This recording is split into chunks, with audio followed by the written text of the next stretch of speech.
Here we are, guys, back again from the sidelines, episode 174. Had it on my other monitor, didn't even need to stutter over it. But we are back. We are here. All three of us are here. It's great. We got some catching up to do on. Got some stories from Cup. Plus, we just had a huge adventure this past weekend. So before I get into any of that, let me introduce my fantastic co-hosts. We'll go seniority first, just like the old days. Brando, Baird. How's it going, brother?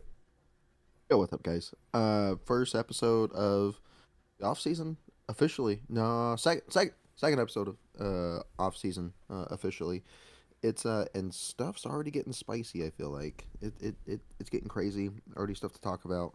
We'll get into it in a little bit, but yeah, all three of us together for the second time since bringing them on. If you want to bring them on right now. Absolutely. Thank you, Brando. And without further ado, here comes our third but newest member of FTS, Caden Spencer. Brother, long time no see. How are you? What's going on? I'm good. Just trying to get back in the groove of school and real life instead of fun paintball times. Definitely. I mean, the whole premise of last week's episode was back to reality. Your reality was a little bit more, compact as where we are. Because if you have to miss an episode, it's obviously for a good reason, So how is that with school going? Finals are coming up. I'm sure all students know it's the worst time of the year. But once you're out of it, breath of fresh air, right? Yeah. Christmas break. And one thing about Caden that I know, especially with his schoolwork, kind of goes into our sponsor read right here, is discipline, right? And shout out to Welts Clothing, right?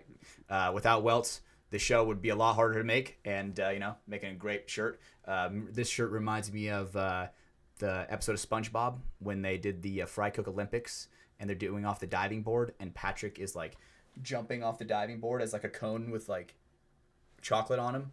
This is like the drippy cone. That's what it reminds me of. But shout out to Welts. Use code FTS for 10% off at checkout. Save yourself some discipline dollars. FTS sure appreciates you guys. But second, Hormesis Paintball. Man, without Hormesis, where would paintball even be? Shout out to Oliver and Alex, what they're doing with their headbands and all their apparel. So we don't have a discount code yet, but one day we will. I guarantee it. Last but not least, Capital Edge Paintball Park. We just celebrated the 18th anniversary at Capital Edge with a huge game. There were like 400 or 500 people there. It was amazing. I cannot wait to get back into it a little bit later. But now that we kind of got the ads out of the way, boys, I have to hype up. Why am I so blurry? Whoa. Blurry. Hey, focus. I hit my desk too hard. Focus. Where'd he go? Oh God. Did I mess this up so bad? All right. Well, anyway. We're back. Okay. There we go. Okay. So I have to hype up. So for Patreon supporters, this is exclusive Patreon content. Tomorrow, we are getting ready for our Dungeons and Dragons episode. We're playing Dungeons and Dragons for an episode. We're bringing back a good friend, ARG Image, and we're bringing on a dungeon master who knows what he's doing. So tomorrow, our Patreon exclusive content is going to be us creating our Dungeons and Dragons characters together. So I don't know however long it's going to take. Whatever. I'm excited about it. So Yeah, I don't know. We were talking about pre-show. He said, "You sent a book or something." He said, I was confused on the book. 100 pages. I He was said like, 100 "Oh my pages god!" just to make a character. He said that. I was like, "Cool, I'm not gonna read it. All right, I'm just gonna go into their Yep. book." Boom. I was looking at some of the races. Some of the races are pretty sick, like the Dragonborn. That's pretty sick, I feel like an elf. Everybody hates elves in every single fucking movie ever. So maybe an elf would not be a good just want to idea. be like a goblin. Oh, all right, buddy. You would want to be a goblin. Chill out, buddy. Chill out. You're a goblin. But yeah, I mean, that's going to be one thing that I'm incredibly excited for. I think we're going to try to shoot for kind of like not early December, but maybe like mid-December before it gets to the Christmas time to give you guys a little bit of holiday cheer with some Dungeons and Dragons, Did you guys know that back in the day, they actually thought Dungeons and Dragons was like a portal to hell, to where there were like churches saying like, "Oh my God, you got to stop your kids from playing Dungeons and Dragons. It's demonic games."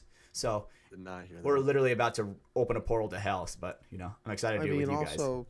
They also thought rock and roll was the devil's music too. So And honestly, dude, unpopular opinion, like I feel like a lot of that started with like the Beatles. Like the Beatles music was like rock and roll and rebellious, that's crazy because it's not. It's not at all. Like now by today's standards, no it's way. like compared to what we have, we got smacked at by Akon, you know what I'm saying? Like they couldn't even handle that from back in the day. You know, so it's crazy how much music has changed and just forced everything. But anyway, guys.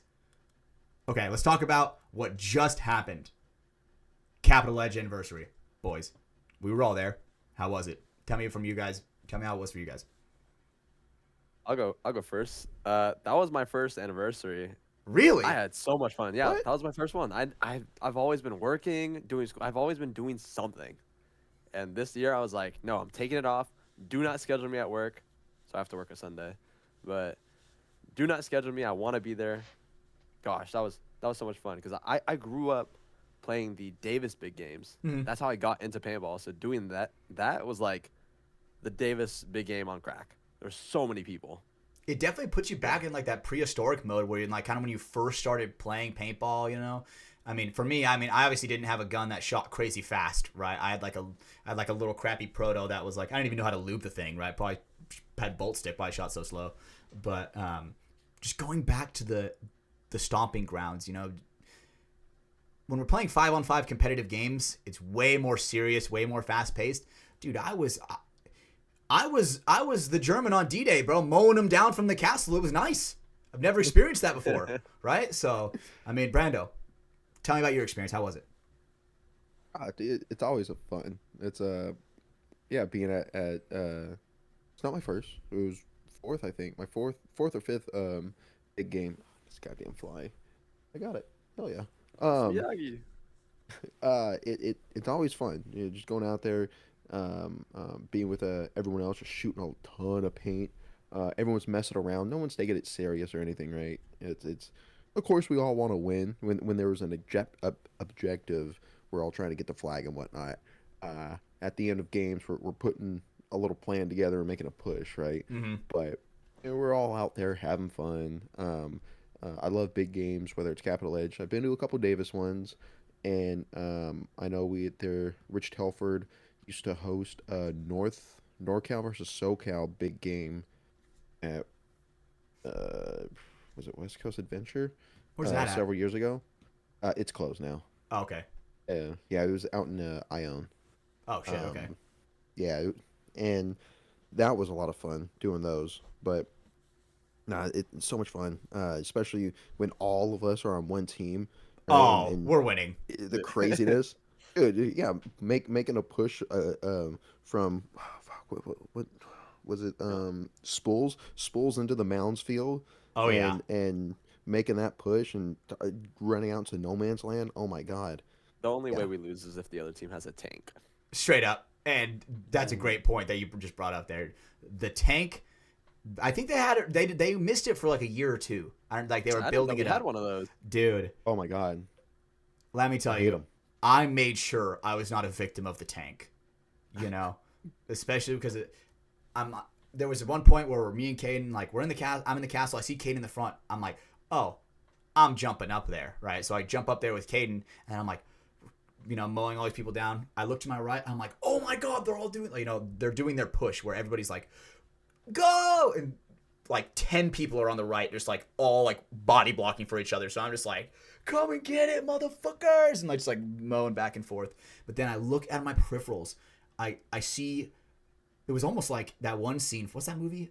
All Quiet on the Western Front with all the smoke grenades. All the smoke grenades are going off, and just slowly through the smoke, I just see this tank. I'm like, oh my God, we gotta fucking hide here, right? And the way that it was coming for me and Caden, it was like not parallel with us, but like you could see us do like a small crack, and we're kind of like hiding in the shadow with these like little hyperball things. Like, oh my God, I'm praying, because at some point we had to run backwards back into the castle, tactical retreat. You know, because dude, I was getting absolutely annihilated. Thank God there were so many medics in there, Brando. Without you, I wouldn't even have been able. Yeah. I would not have been able to stay alive at all. So shout out to the medics Amazing. out there. You know, At least you guys were in the castle. I was out front, and I'm like laying down, shooting at this container, and all of a sudden I see a smoke bomb or smoke grenade roll right in front of me. I was like, that's weird. They didn't have smoke grenades, and I look, and it's just slowly rolling up to my left. I'm like, oh shit! Yeah, I yell at everyone, tank, take cover! Yup. I jump behind this big guy. I use him as cover. He gets lit up. He moves. I only took one to the head, but I look back. because Michelle's with me in this big bunker. I look back, making sure that she took cover. She didn't take cover. No, she took one to that, like, right to the forehead. This was Ty shooting us too. Ty was shooting us. Yeah. From the Panelio, tank. Panelio, for context. Yeah, and he shoots her. She still has like a little dent in her head. Yeah, she's like, maybe I think I got a concussion. She was a little like out of it Sunday and whatnot. It's like, God damn, I fucking hate those tanks. Yeah. Speaking of falling victim to stuff, there was one moment where there wasn't a very nice, fun guy Oh god. that asked one of the refs if he could dead man walk right past the castle and stood right next to it and turned around and shot. I think it was all three of us. We're all three of us. For sure. Because let me just say, Yeah. let me just say, I know that ref knows us, and he is the guy. It's funny that he's wearing the ref jersey right here, because at the Sepples, he is always complaining and bitching every single Right. time. All the So he was time. he wasn't even calling those guys out. He was like letting them walk up and just fucking annihilate us. You know, Yeah, so with he hits all over dead them. man walks behind us, shoots all three of us, and we're like, nah, fuck that. There's no way somebody Medic! past the castle. Medic! And then he walks up. He's like, if I shot you guys, you're out. I'm part of the other team. Brando, I know I shot you. I know I shot you. Because the thing is they know it's us, that we are just getting just cracked in the side of the head. You know, like they were not, when they saw it was us in our purple jerseys, they were not holding back. There are times where I'm like running out, like, because at no point did I actually go back and respawn. I broke line of sight, dived back in, and started playing like an Yeah, I absolute don't even know elite. where the respawn point is. I spawned It's just spawn behind everyone else. Yeah, I spawned squad spawn like Battlefield. You know, when it's like your friends are in the front lines and stuff, and I'm spawning on them. My tactical insertion was way back there. Yeah, Just behind the fort. I'm boosting, bro. I'm putting it down and then running out, then putting it down again. You know, Yeah. we're going quick. But Good reference. you know, it was a very unique experience for me, because that was the first time my girlfriend ever played. I took my girlfriend out, and she had never played paintball before. She's seen it. She's been to a couple events, but she's never played it. She was always kind of nervous about it, like. And I was like, you know what? I'll just you know, whenever we're chilling at a practice one day at the end, I'll just rip you, you know, and then you'll be good. You know, get that little fear out of the way. She was like, no, like I want to feel it like in the game.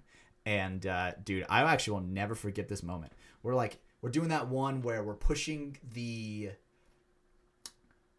Okay, you know how the castle's in the corner, and it's like the two places converge on it.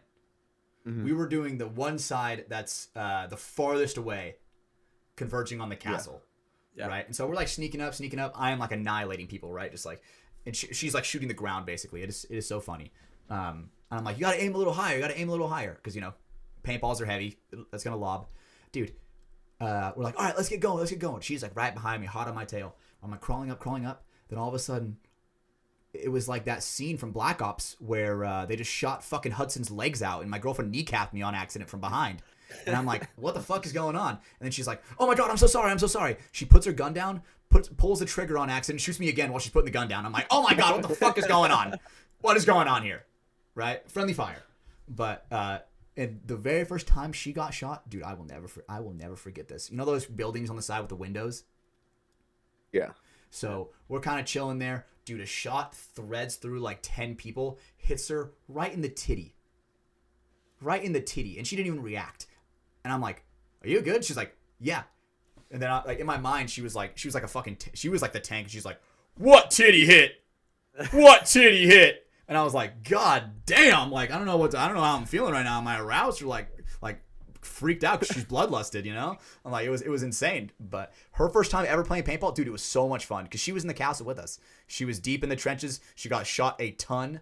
We all got shot a ton. But overall, dude, that is the type of atmosphere where it's like, I kind of grew up in paintball, you know, in the rec ball side. I didn't come to the competitive aspect instantly. I played rec ball for a little bit, so it was nice getting back to the roots. What about you guys? I think it's fun, like going back and like actually not being the absolute coward. Yes. Back on like the rec ball field. Yes, because the thing is, like when I was a kid, there's no way I would have been where we were, you know, outside of the castle in the front. No possible way. I'd be sitting in the back or like the medium range, just like sniping them. Yeah, no, Yep.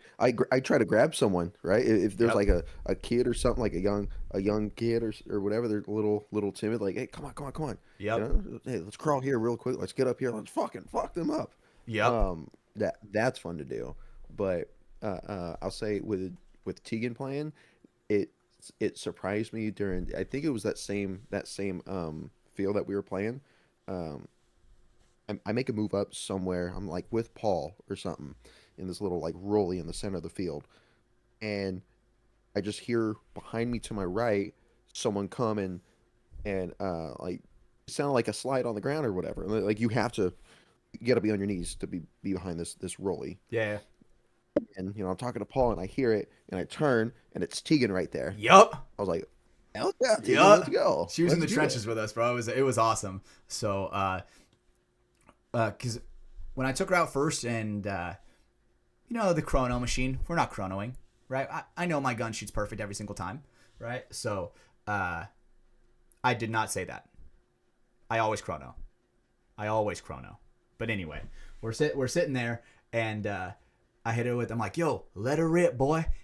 And she started feeling the trigger. She's like, oh, this is nice. My trigger finger's getting itchy. So she just fucking unloaded a whole hopper in a second. And I'm like, all right, well, there we go. One pod down. It's that easy, right? And she's like, wait a second, that was one pod? I'm like, yep. That's how, you have about like, what, 30 seconds of shooting, if that, right? If that, yeah. So that whole learning curve and experience of that with like the ball, the way the all, dude, I cannot fucking talk tonight, dude. The way the you're right, the all. arches, the way the ball arches, with the weight of it, and the trigger discipline to shooting someone in the back. Because in the castle, we are like shoulder to shoulder.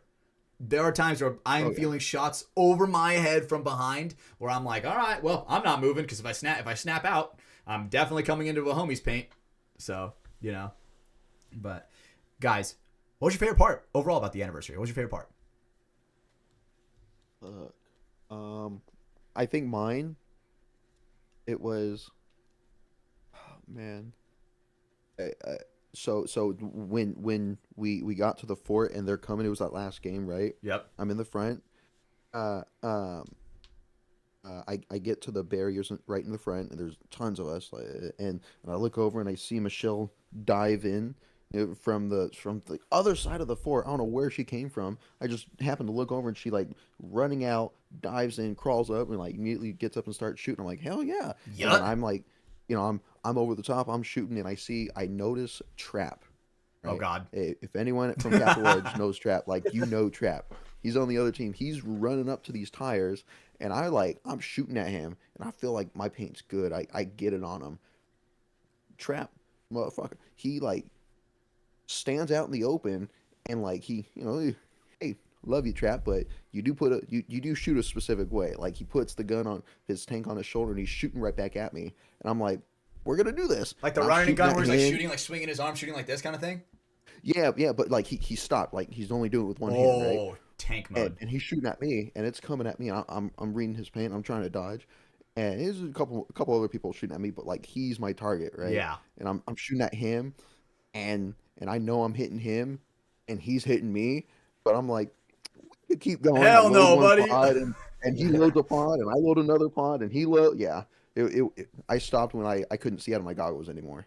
That was my favorite part. That is awesome. That is so good. That just like embodies Trap. Yeah. So Right. Yeah. shout out to Trap in the City of Trees and honestly everything that they do for us. That shit is awesome. Yeah. What about you, Caden? It was fun. Mine's definitely not as cool as a Mexican standoff, but I think it was the first game we did, except it wasn't the capture the flag when we just did the normal like TDM. I remember I was just bouncing like up the field with Marv, with Paul, with Micah. I was standing there behind the mountain. I was like, we're still a team, even in rec ball. We're still a team. Yup. Yeah. We're asking each other, hey, what are you looking at? All right, what's shooting? Okay. Hold on. Yeah, I'll go over shoot here. this. You're good. Hey, shoot this. I'm gonna go up. All right, cool. Yeah, I got you. It's fucking awesome. It's a lot different because the call outs are different. It's not like you're like, hey, the Beast. Hey, the Canada. Hey, the thing with dirt on it. Exactly. We're like, hey, the third spool from the left that's behind the two fucking vans. You know, that's the kind of call-outs that we're giving in a rec ball. You know, so it's kind of like what you said, Caden, where we still are a team. That is so fun because that's what paintball is. Just playing with the boys with the Z, going out there, taking some pain, and giving some more. You know? Mm-hmm. So, oh man, dude, it was so much fun. I had my favorite part, dude, honestly, was taking Polaroids. I actually loved some of the Polaroids that I took, and I'm actually really excited for that project. You know, the whole project Polaroid, where I'm gonna be, you know, I want to make something for the Museum of Paintball eventually, if that's even a thing. So Hatch, with the Polaroids, because I know we got a few Polaroids of it. Yep. How was doing the giveaways? Oh man, so okay, let me give a little backstory to that. So eventually, I hear Dave Baines' kid. He's like, "Hey, raffle's coming. I'm like, "Okay, sweet. Got a little bit of raffle stuff. You know, got some tickets. My girlfriend got some tickets. Let's start migrating our way over there." So we start migrating our way over there, and all of a sudden, coming through the crowd, scissoring through like a snake, Marky, Mr. H, Crescent, right? He's coming over. He's like, "Yo, Hatch, I need you to come over here and hype this event up." And I'm like, "The fuck? Okay, I'm in." Right? No hesitation. Yep. Thank you. And I'm like, "All right, Caden, take the camera," because I was just gonna take Polaroids of people celebrating and get it. I wasn't even worried about it. But he's like, "We gotta hype this up. We got like over 10,000. I think he said $12,000 worth of stuff to give away." Which, bro, there were 2 huge flat screen TVs that we gave away. There were like 2 or 3 gear bags that we gave away. We gave away like 20 jerseys, right? Like whether it be Impact and the Tahoe thing. That's a great. I ended up giving up a weekend stay at like a Tahoe resort that I like had like yeah. I didn't even know that was in there. Yeah, it was pretty early on, and Courtesy of Capital Edge. Dude. So I'm announcing it on the megaphone, right? And I'm like, Joe Schmo, is there a Joe Schmo here? No one says shit. So everybody, dude, I've never felt this energy from like a crowd like influential before, because they're like, fuck that guy, let him go, like next. And I'm like, oh shit, well, I'm a man of the people, so give the people what they want. I pick another ticket, and I'm like, fucking Richard Dickard, you know, something, right? And then right as I give that guy the thing from Tahoe, the first guy comes over and he's like, "Hey, you called my name. You called my name, bro." Like, I didn't even know that. I'm like, I go, "Oh fuck!" It's different if it's like a headband or something like that, dude. This was a weekend stay at like a nice fancy resort, all expenses paid. You know, like $1,200 to $1,400 value, whole on the lake. There's no way you could substitute that. No way, not even close. Like, did he say where he was? He was like, I was just going moseying around, and I'm like, right. But then I turned back. And I'm like, yo, Marky, this is the first guy that got the fucking Tahoe trip. He's like, Marky played it off good. He's like, oh, well, dude, you should have been here. You just lose, right? But don't worry, I'll hook you up, and just gave him a bunch of stuff, right? So he handled it very, very well. But right after that, I was like, dude, if you don't come up immediately and get it, we're moving on. Because I felt so fucking bad after that, right? As a man of the people doing that, I felt so weird. But it was fun because I've never been in that kind of environment where, you know, you're throwing stuff to a crowd. You're kind of like picking names out of a basket. Dude, when I started getting some of the same names, dude, and I am shuffling this bitch around. Like this whole thing, I'm like running it back and forth, digging underneath the corners, you know, scooping the bowl to make sure all the peanut butter comes out, right? I pick them, and I start picking like 5 in a row. I'm picking the same 2 people, and the crowd's getting angry. The crowd is like, "Come on, Hatch, you rigged it." I'm like, "Oh fuck, dude, someone else fucking pick, so I don't get this pressure, dude." So I pick this kid who's in the front row. Right? I pick him, and then give him some stuff. Then two more names go. Then I pick him again, the same kid in the front. 2 more people go, then I get the same kid again for like a 3rd time. And he's a young kid. He's probably like 16. He is like, "Let's fucking go!" Like voice cracking and everything. So it was so funny. right? And he's like, oh, dude, get something for my friend. Get something for my friend. I'm like, bro, your arms are full. You got some. You give stuff to him. And I started throwing more stuff to the crowd, right? So it was just overall so much fun that, honestly, like with what Sac Paintball and Hormesis and City of Trees did, like that's a ton of money. Like over $10,000 of like paintball gear, right? Like there were gift cards to where people were able to buy their paint at Sac Paintball, and it was just a great environment that kind of just like brought me back in kind of a nostalgic way, you know. That's kind of and man, and seeing you to be able to do that, right? I mean, for you, you might not speak on it too much, right? But you know, being a part of Capital Edge within the DMG system and whatnot for how many years now? long time, dude. Long time. Long time. I mean, on the semi-pro team, it's Marv's the longest, and then next is you and Cedar. Me and Cedar, yep. Yeah. So, you know, and being able to go from just being players in a lower division up to their highest competing team into like operating for the field essentially during a big game like that, being the personality that you are, you know. Yeah. It was cool to see.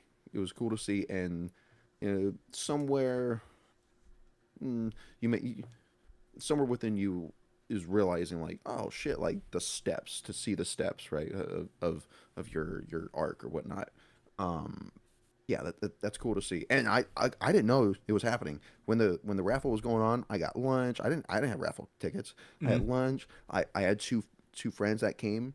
So I was talking with them and Micah, you know, because we all do the same work. Yep. And then I got up because I looked, and Caden like turned back. I don't know what you were looking at, but you and I remember locking eyes with you, Caden. I was like, I'll go see what's going on. So I measle over there. I'm like, that fucking sounds like Hatch. I'm trying to jump over people because I'm so short. It is Hatch. Yeah. I'm like, holy shit, when the fuck did Hatch start announcing shit? Yeah, that was cool to see for my part. It was funny because, dude, like right after, bro, I mean, I'll say it because fuck it, I'm a real human being. But dude, I was pressing Mr. H. I was like, yo, I'm trying to be that fucking guy. I want to do some collabs together. I want us to eventually have, you know, you, Mr. H, on the podcast, and I want us to go down to the HK headquarters and try to work something out to where, you know, we record something down there, or, you know, just go to the HK headquarters and just kind of show face and just have a good time, right? Mm-hmm. You know, I mean, I'm not asking for anything for fucking free or anything. You know, I want to make sure that they know that. I want to make sure they know. Obviously, we're all here for the game of paintball, and we're here to grow the sport in every single aspect. I mean, obviously, we just played rec ball for an entire day. Like we don't have to play rec ball. There was a speedball field in the middle of rec ball fields. You know. Yeah, that they were running. Yeah. And I hope we get to play that field a little bit more often because, dude, that looked nice. That looked nice. Besides the mud, it looked nice. And the mud, I feel that area. I feel like the grass and the dirt kind of absorbs it. Okay, you know, I don't know who it was, but it must have been some guy that I just like don't know regularly, because when we were walking past it, actually no, I don't even know what I'm saying. I saw a clip of it on Instagram where a guy's diving into the snake and actually kind of slid. You know, pretty good, and I was like, damn, you know. Because sometimes when it gets muddy, you just stick. You know, especially when it starts to get a little bit hot. Like you saw something specifically on that field? Yeah, I saw some helmet cam. I don't think it was Ray-Ban's footage, but it looked like some helmet cam or some barrel cam where a guy was playing on that field, and it looked pretty. I could tell it was that field because I saw the castle in the background. Everything else in the back. Yeah, exactly right. You know, I would assume it's very similar to the grass field that they used to have over, I don't know where. Behind the hyperball field? You know. Yeah. Where we practice impact and all that. You know, and that was always really nice. You know, sliding and everything. And I remember practicing on that leading up to Chicago, I think. I think so, yeah. During a D3 year, and yeah, god damn, that was still one of my favorite practices. And let me just say, getting stakes out of muddy grass is so much easier than pulling stakes out of turf. Yeah. Like, it is so much easier. Like, to where I would love to play on grass more. We'd be able to actually, like, move the field around and change it a little bit easier. But, yeah, I mean. Speaking of the ground, Capital Edge is getting surrounded by a canyon. Yeah, dude, there's so much stuff that, dude, when we went out to, I think we were behind the castle, I'm looking out, I'm like, holy fucking shit, the Grand Canyon's behind us. It was like this huge, like, divot in there, and I'm like, either I didn't notice that before, or that's, like, new, because I know there's, like, a ton of construction around Capital Edge. Like, a ton. There's, like, yeah, like, like they're mining back there way in the back, but I didn't know when they extended it out close to the fields. Yeah. I heard it was, like, they're trying to, like, get, like, granite or something. I did hear that. Some sort of mineral, yeah. You know, and obviously granite's one of those things where, you know, people make granite countertops, so like any kind of mineral like that is valuable, you know. So, but I didn't mean it. The anniversary just adds like a whole, just another year to Capital Edge, right? They're finally legal, dude. Capital Edge is finally legal. How crazy is that to think about, you know? Damn. Well, you can't smoke anymore until you're 21, huh? Remember when I remember back in my day, you could smoke when you were 18. But now you can't. The cool kids in high school were smoking. That's a fact. But now that I'm a little bit older, I'm like, bro, smoking fucking cigarettes. Apparently is fucking nowadays gross. cool kids in middle school do it. Bro, Ooh. I've seen kids in like 6th grade hit a vape when I'm like driving past it. Like my work is there's next to this ghetto ass elementary school that I drive past. Bro, I've seen kids at the bus stop hitting fatties, and I'm like, bro, what the fuck is going on with today's youth? You know? So, but I mean, guys, let's move on a little bit. Let's kind of go into some cup talk, some more cup talk, because we have some stories from Cup that we didn't get to share. Dude, Caden. All right, let's look at some of this. Let's look at some of this list. Let's look at some of this list that we got. Yeah. All right, so, oh wait, dude, how dare I almost forgot Wong's party. Because right after, dude, right after the anniversary, we went to Wong's, Evan Wong's going away party. Because I'll say it, fuck it. Our boy Wong is going to Japan. He's going to Japan for, if I am correct, 3.5 to 4 years. And man, dude, it's bittersweet. Obviously, he's one of the boys with a Z, where, you know, when you spend a ton of weekends with a guy grinding through the trenches, you create a bond with that person. And obviously, you guys know, when you're on a team with us, you're family. So it was kind of weird giving a friend a send off like that, you know. How was it for you guys? Yeah, it a send off, but it not a odd, because it's not a goodbye forever thing, right? See you later. Yeah, I'll see you later. You know, we still look, him being in Japan, awesome. You know, selfishly, hey, it's a destination now to go to, even more so. Now the boys have to go to Japan. I agree. You know, we were talking about this briefly, dude. Imagine next off season, because obviously this off season will be a really short notice, dude. FTS goes to Japan, bro. That would okay. First, we're going to a 7-Eleven. Second, yes. What else is cool there? We should take like a Japanese like archery class. We're learning like the old way of the bow, the way the Japanese archers would know it, where it's like all formed and everything. We're like, Could go try on a full samurai suit of armor. I would totally fucking do that. I would totally fucking do that. Because, you know, it's funny. You know how there's people in the United States that all dress up as, like, you know, weebs and samurai and shit? There is a culture in Japan that I would love to go and see that love to dress up as cowboys. You know? Block those. Yeah, you're already uwu enough, buddy. You already know. It's okay. I mean, I like Naruto, so I feel it. You mentioned that they dress up as cowboys, or seen stuff. I've seen some stuff about like they're almost dressing up like a 50s attire, whatnot. Like a mafia? Like mafia? Yeah, kinda. I gotta find it. It's like that sounds amazing, bro. We should go and we should try to be like the stereotypical like American, like we're like America, like bandana. Because like, have you ever seen how in Japanese shows the way they portray Americans? Like the American is always like a fucking stud, you know. So we should go and Either just that like or reinforce that America stereotype. is just Texas. America's just Texas. That's the other stereotype. The United States of Texas for sure. Yeah. So I think we should totally do that. But or like what you said, try on samurai armor. Maybe take a samurai class. Cut some bamboo. Mm-hmm. Dude, I'm in. There's a lot of tourist spots. Bro, I know. I feel like. Okay, my friend is going to Japan. I think this year, like 2026. But he was telling me how there is a place where you can forge your own blade.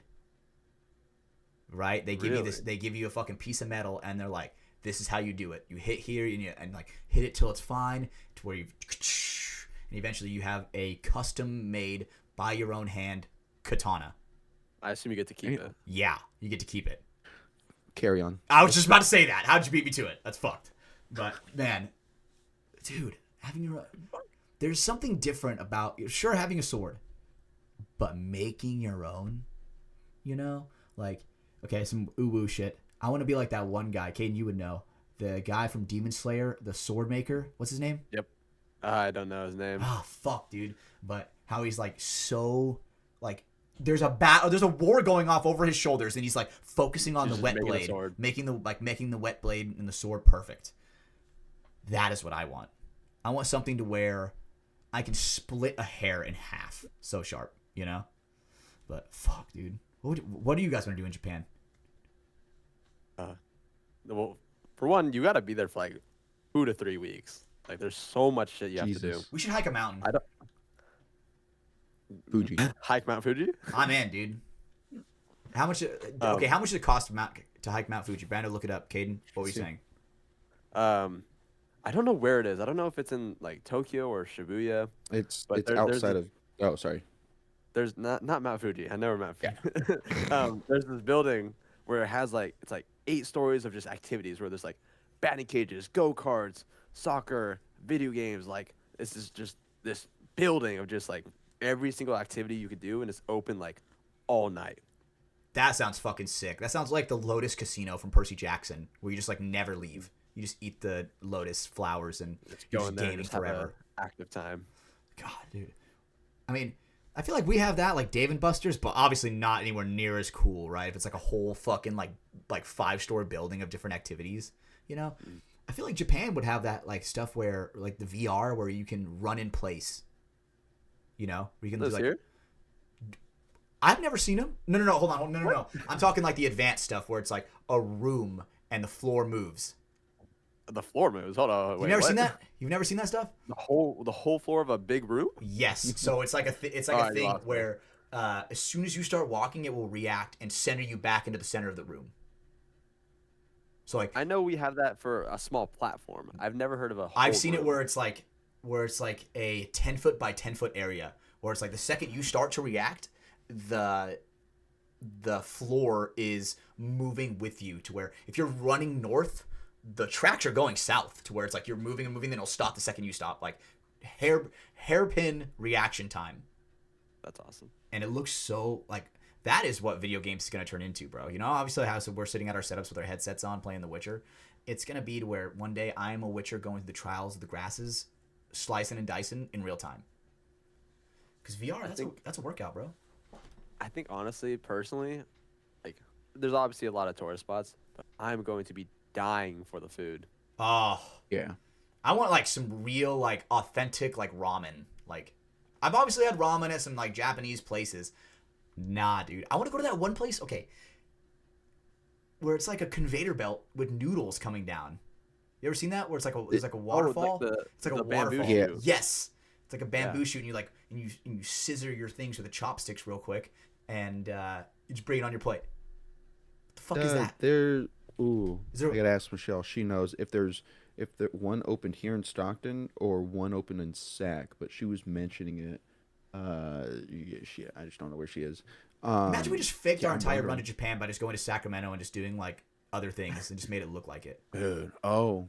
Hey, we have a Japanese garden here in Stockton too. We have a Japanese garden here in Fresno. Yeah. Get some probably not as nice over cherry blossom. I'm in. Right? Go to SF for Japantown. in Japantown, yeah. You think that there is you walk around. We film in Chinatown and try to pass it off as Japan. Oh my god, that'd be so good, dude.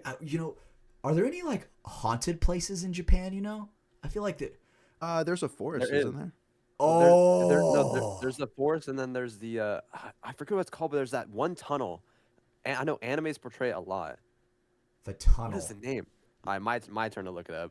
Oh yeah, we'll stretch. All We'll right, stretch. We'll stretch. We got you. All right, while you do that, I looked up about how much it'll cost to climb Mount Fuji. About And how much time? $700. And how much time? Oh, how much time? Because too, time and right. money go hand in hand.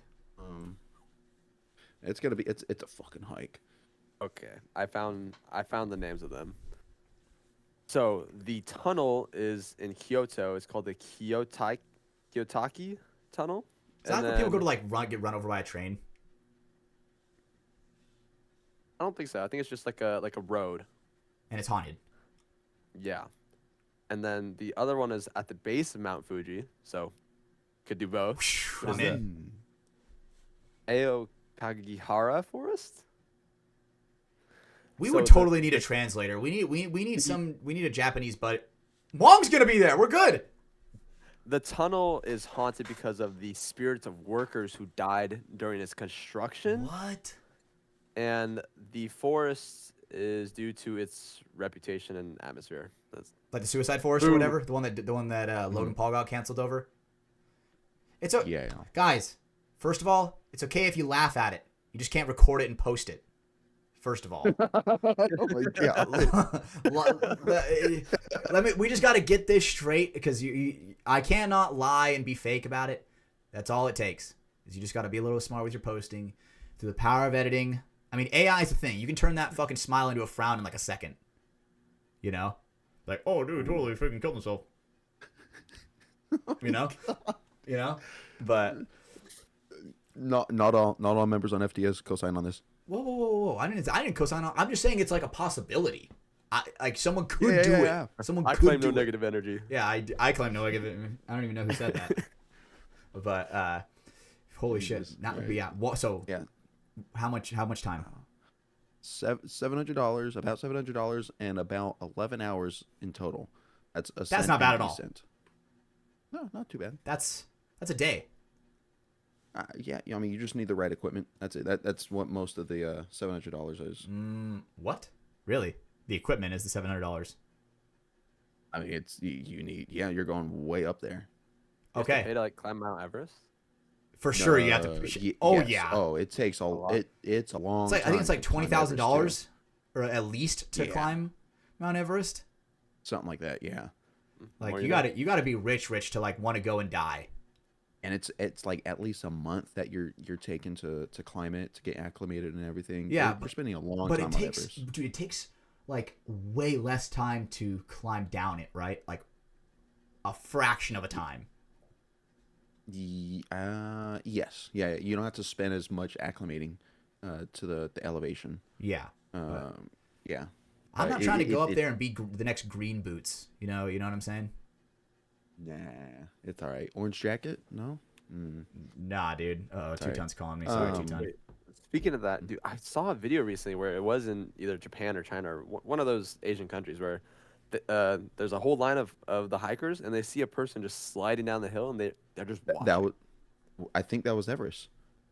Was that Everest? No, I way. believe so. Yeah. They're all yeah. Asian, man. That's a weird coincidence. And there's nothing you can do. You just You just Watch it. watch them go. yeah. That's it. That is You're watching. So hopefully they could stop themselves or somehow not break every bone in their body. And obviously, His fault. me as a man, I'm like, oh, I could totally stop myself. No fucking way. Dude, I would be doing front flips down the fucking mountain. I wouldn't be able to stop my momentum trying, But holy shit. I mean, $20,000 to climb Everest, you would have to pay me $100,000 to climb Everest, plus the Let's fee. see. So, I mean, the real men are the fucking shamans who Yep. escort people up top barefoot. Bro, how the fuck do they do that? Okay, 40,000 to 100,000 for Everest. All right. Oh my Wait, $40,000 to God. $100,000? Yeah. What the fuck? Dude, if you climb Everest, you're a low IQ human being. What the fuck?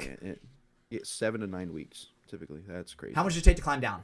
7 to 9 weeks to climb up? That is fucking crazy. To climb down. Do you think that people who climb Everest get all the girls? Like, yeah, I climbed Everest. It's easy. Well, 2 to 4 days. Right, dude, 2 to 4 days, but then it takes like Some 9 climbers- weeks to get up.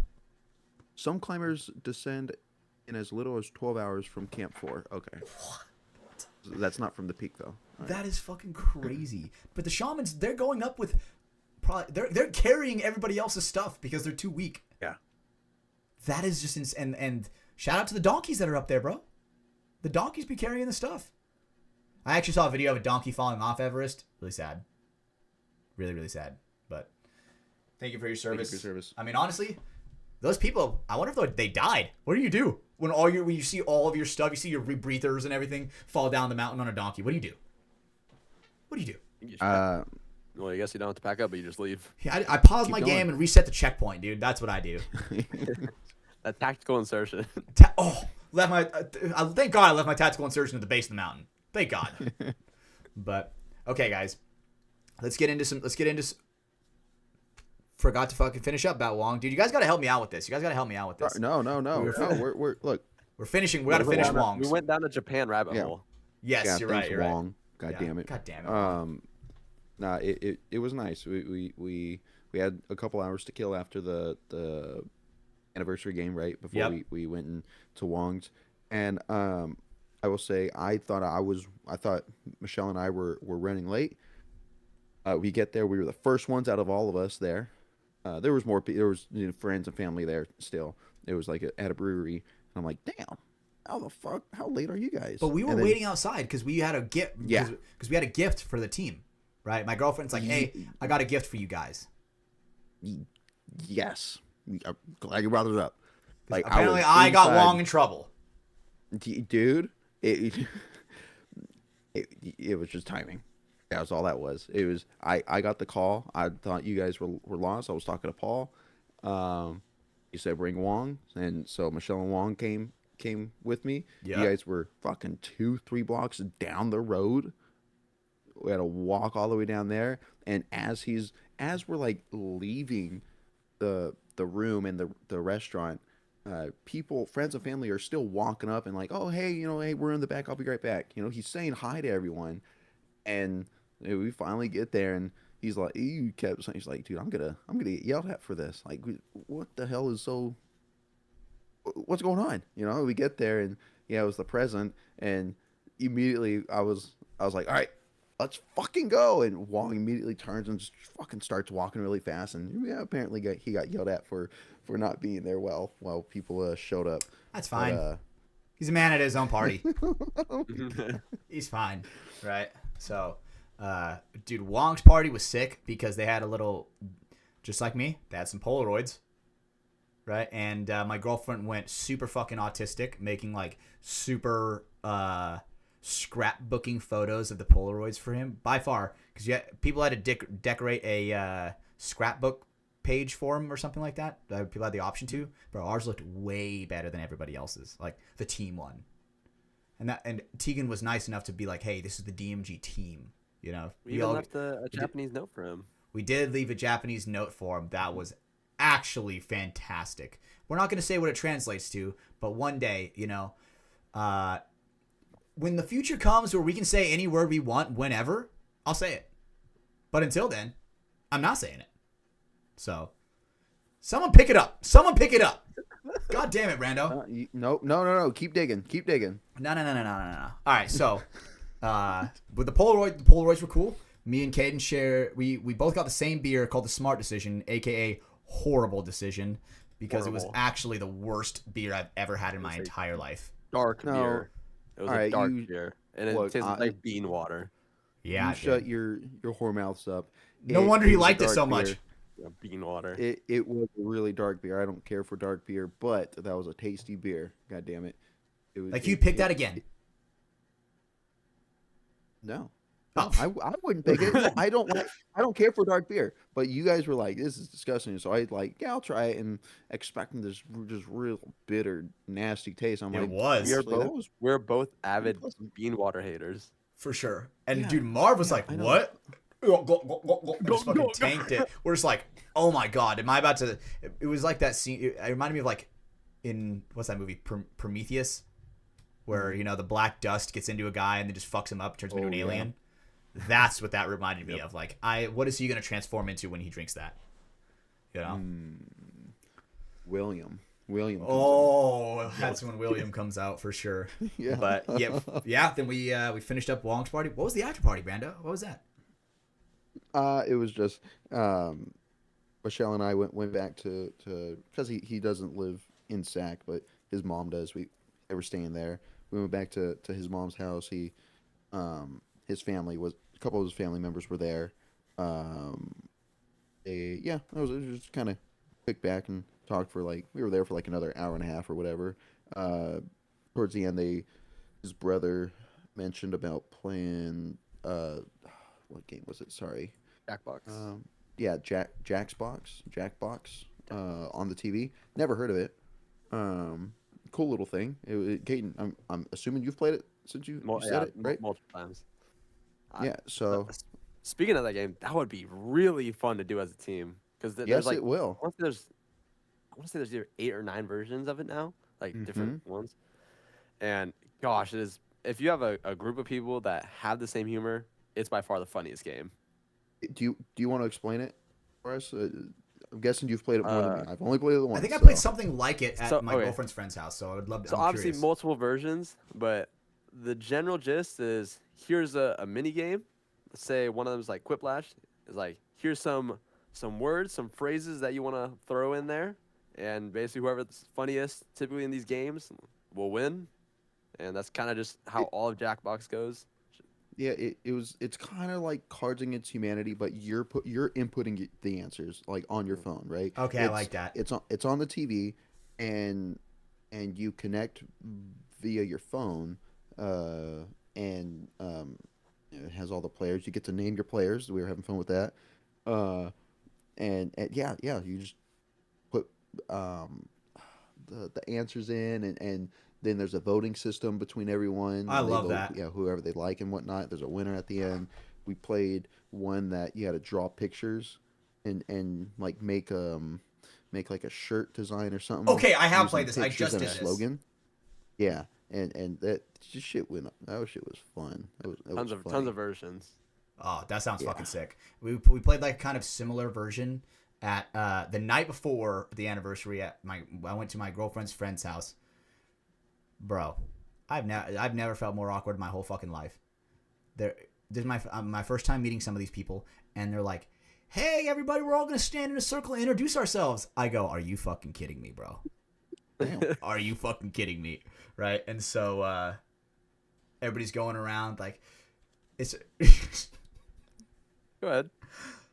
What So it just got a little bit weird because some people were like, "Hey, I'm fucking whatever their name and my pronouns are fucking attack helicopter," and I'm like, "Oh, I'm at one of those events," right? And so I am like, okay, not bad. We're playing this the shirt game, right? What's it called? Jackbox. I think we were playing like an off-brand version of Jackbox because I remember Tegan was like, "It's like Jackbox." We were doing T-shirts, picking it, dude. Yeah, you're playing Jason's Hole. Bro, the stuff that they were laughing at was so unfunny compared to what the stuff that we joke about, obviously as boys in a team. The stuff like, bro, I can't even like imagine, or I can't even like put to words. Oh, okay. One of them was they started blasting that one song. It's like a meme song about Charlie Kirk or whatever. Have you guys ever heard of it? You guys ever heard it? No. Are you talking about the song that's like popular right now? Yes. The title though, "We Are Charlie Yes, Kirk." dude. And so they're like blasting that music in this condo, and I'm like, what the fuck is going? Where am I, bro? Am I in a glitch in the Matrix? Right. So it was just overall like that shit was funny. But anyway, I'm gonna move away from that now. So you guys played Jackbox. What was the funniest thing that you guys did with Jackbox? How adult was it? Because his mom was there. No, she didn't play. It was I was the oldest one that played. I'll say that. Oh shit. So everyone else was younger than me. No kids. It was only like 5 of us. Oh, nice. So That's like a perfect number, Loki. yeah, it was cool. I don't know. It was yeah. What did I when fuck. Damn. Let me see. I think he sent me something about it. All right. Let's see. Are there records of it? No. Just other shit. Damn, dude. I don't know. I don't remember very much of my answers. It was at first I didn't know how to play. So I didn't know, like I was, these questions that were was being prompted on me, I was like answering like an actual question. Yeah, I was Then lost see the first time I played it. Yeah, then I was like, oh, and then they said it was like, think Cards Against Humanity. The funniest answer usually wins. We got this, okay. Yeah. You know, so, fuck. I don't know. I really did like that the making a sweatshirt with or T-shirt with a picture And then a like a slogan. Yeah. right? Yeah, mine. One of them was if you're reading this, you're gay. Oh, Right? so good. And I love that one. Oh yeah. I don't think, and the slogans that you get, so you write a couple, but People can the select ones like you a get to slogan pick- for a certain shirt, right?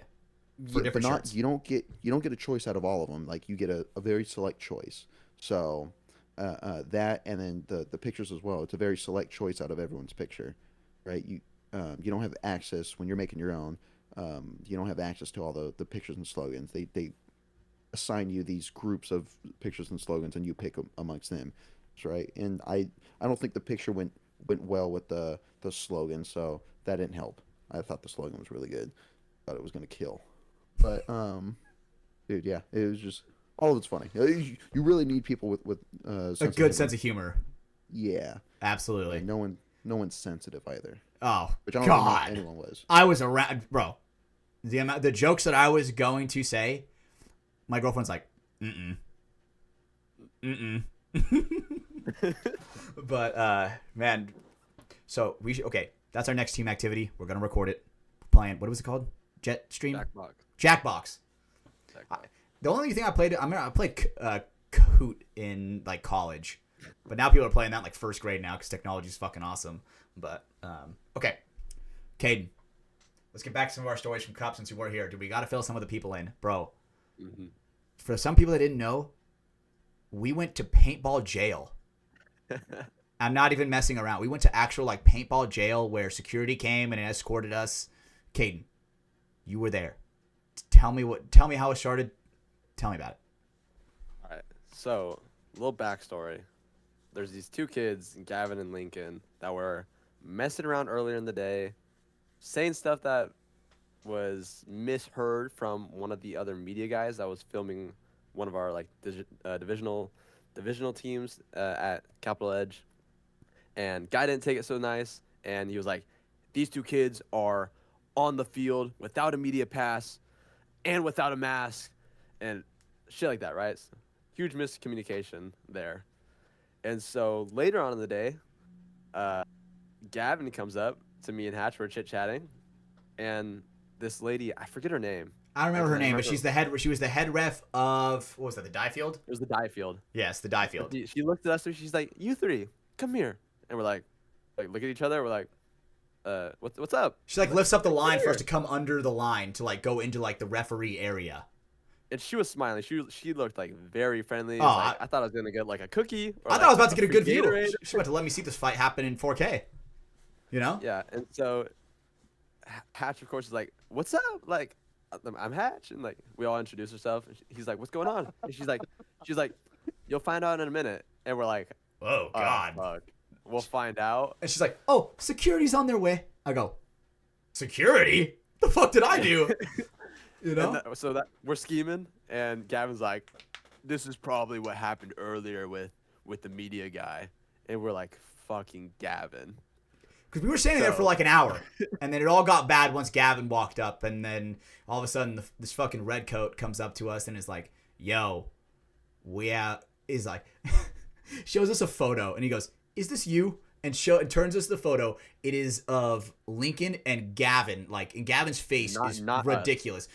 We were technically in it, but like our back, like they had like our entire backs, like you can see our like the back of our arm, you know, like we're obviously wearing Elden Ring shirts, so we could kind of tell that was us. It was the back, it was our backs, right? Yeah. And they're like, "Is this you guys?" And I'm like, "Well, that's not me, but that, you know, whatever." Definitely right? that guy. Right. I wasn't snitching, but Gavin was like, "Oh, yeah, that's me right there." Right? So then all of a sudden, this guy's like, "Yeah, I don't know. This is bigger than me," and we're like, "Whoa, God, what the fuck?" So then all of a sudden, another fucking guy comes over with a red shirt on, and he's like, "You guys are coming with me. We got to go to the media tent." And we're like, "Oh God," right? And so and at this point, you guys haven't been told by anyone anything other than Gavin anything. So you anything. don't know. Gavin hinted. Okay, but nothing concrete said by them. No. All right, and concrete. You just have an idea of what Gavin's saying. Said to you, like, yes. This might be it. And because I was like, we were kind of confused. I was like, oh man, maybe it's because I was fucking heckling in the morning. Because dude, I heckled for 30 seconds and they immediately got me. They're like, "Sir, get the fuck out of here." And I'm like, "Motherfucker." Trap came over. Yeah, light skin trap came over, and he came over smiling, dude. Hold on, he was like this. He's fucking, a cool ref. Yeah, he's coming into frame and he's like this. He's like, "Let me fucking get lower down," but he's like smiling at me, and I'm like, "Oh God," he's immediately gonna tell me to shut up, right? So he's like, if you can't be quiet, please leave. And I'm like, all right, I'll just go to the other side of the field and cheer and heckle. But so I thought, I kind of in the back of my mind, I was like, oh shit, maybe it's because I was heckling from the divisional like side.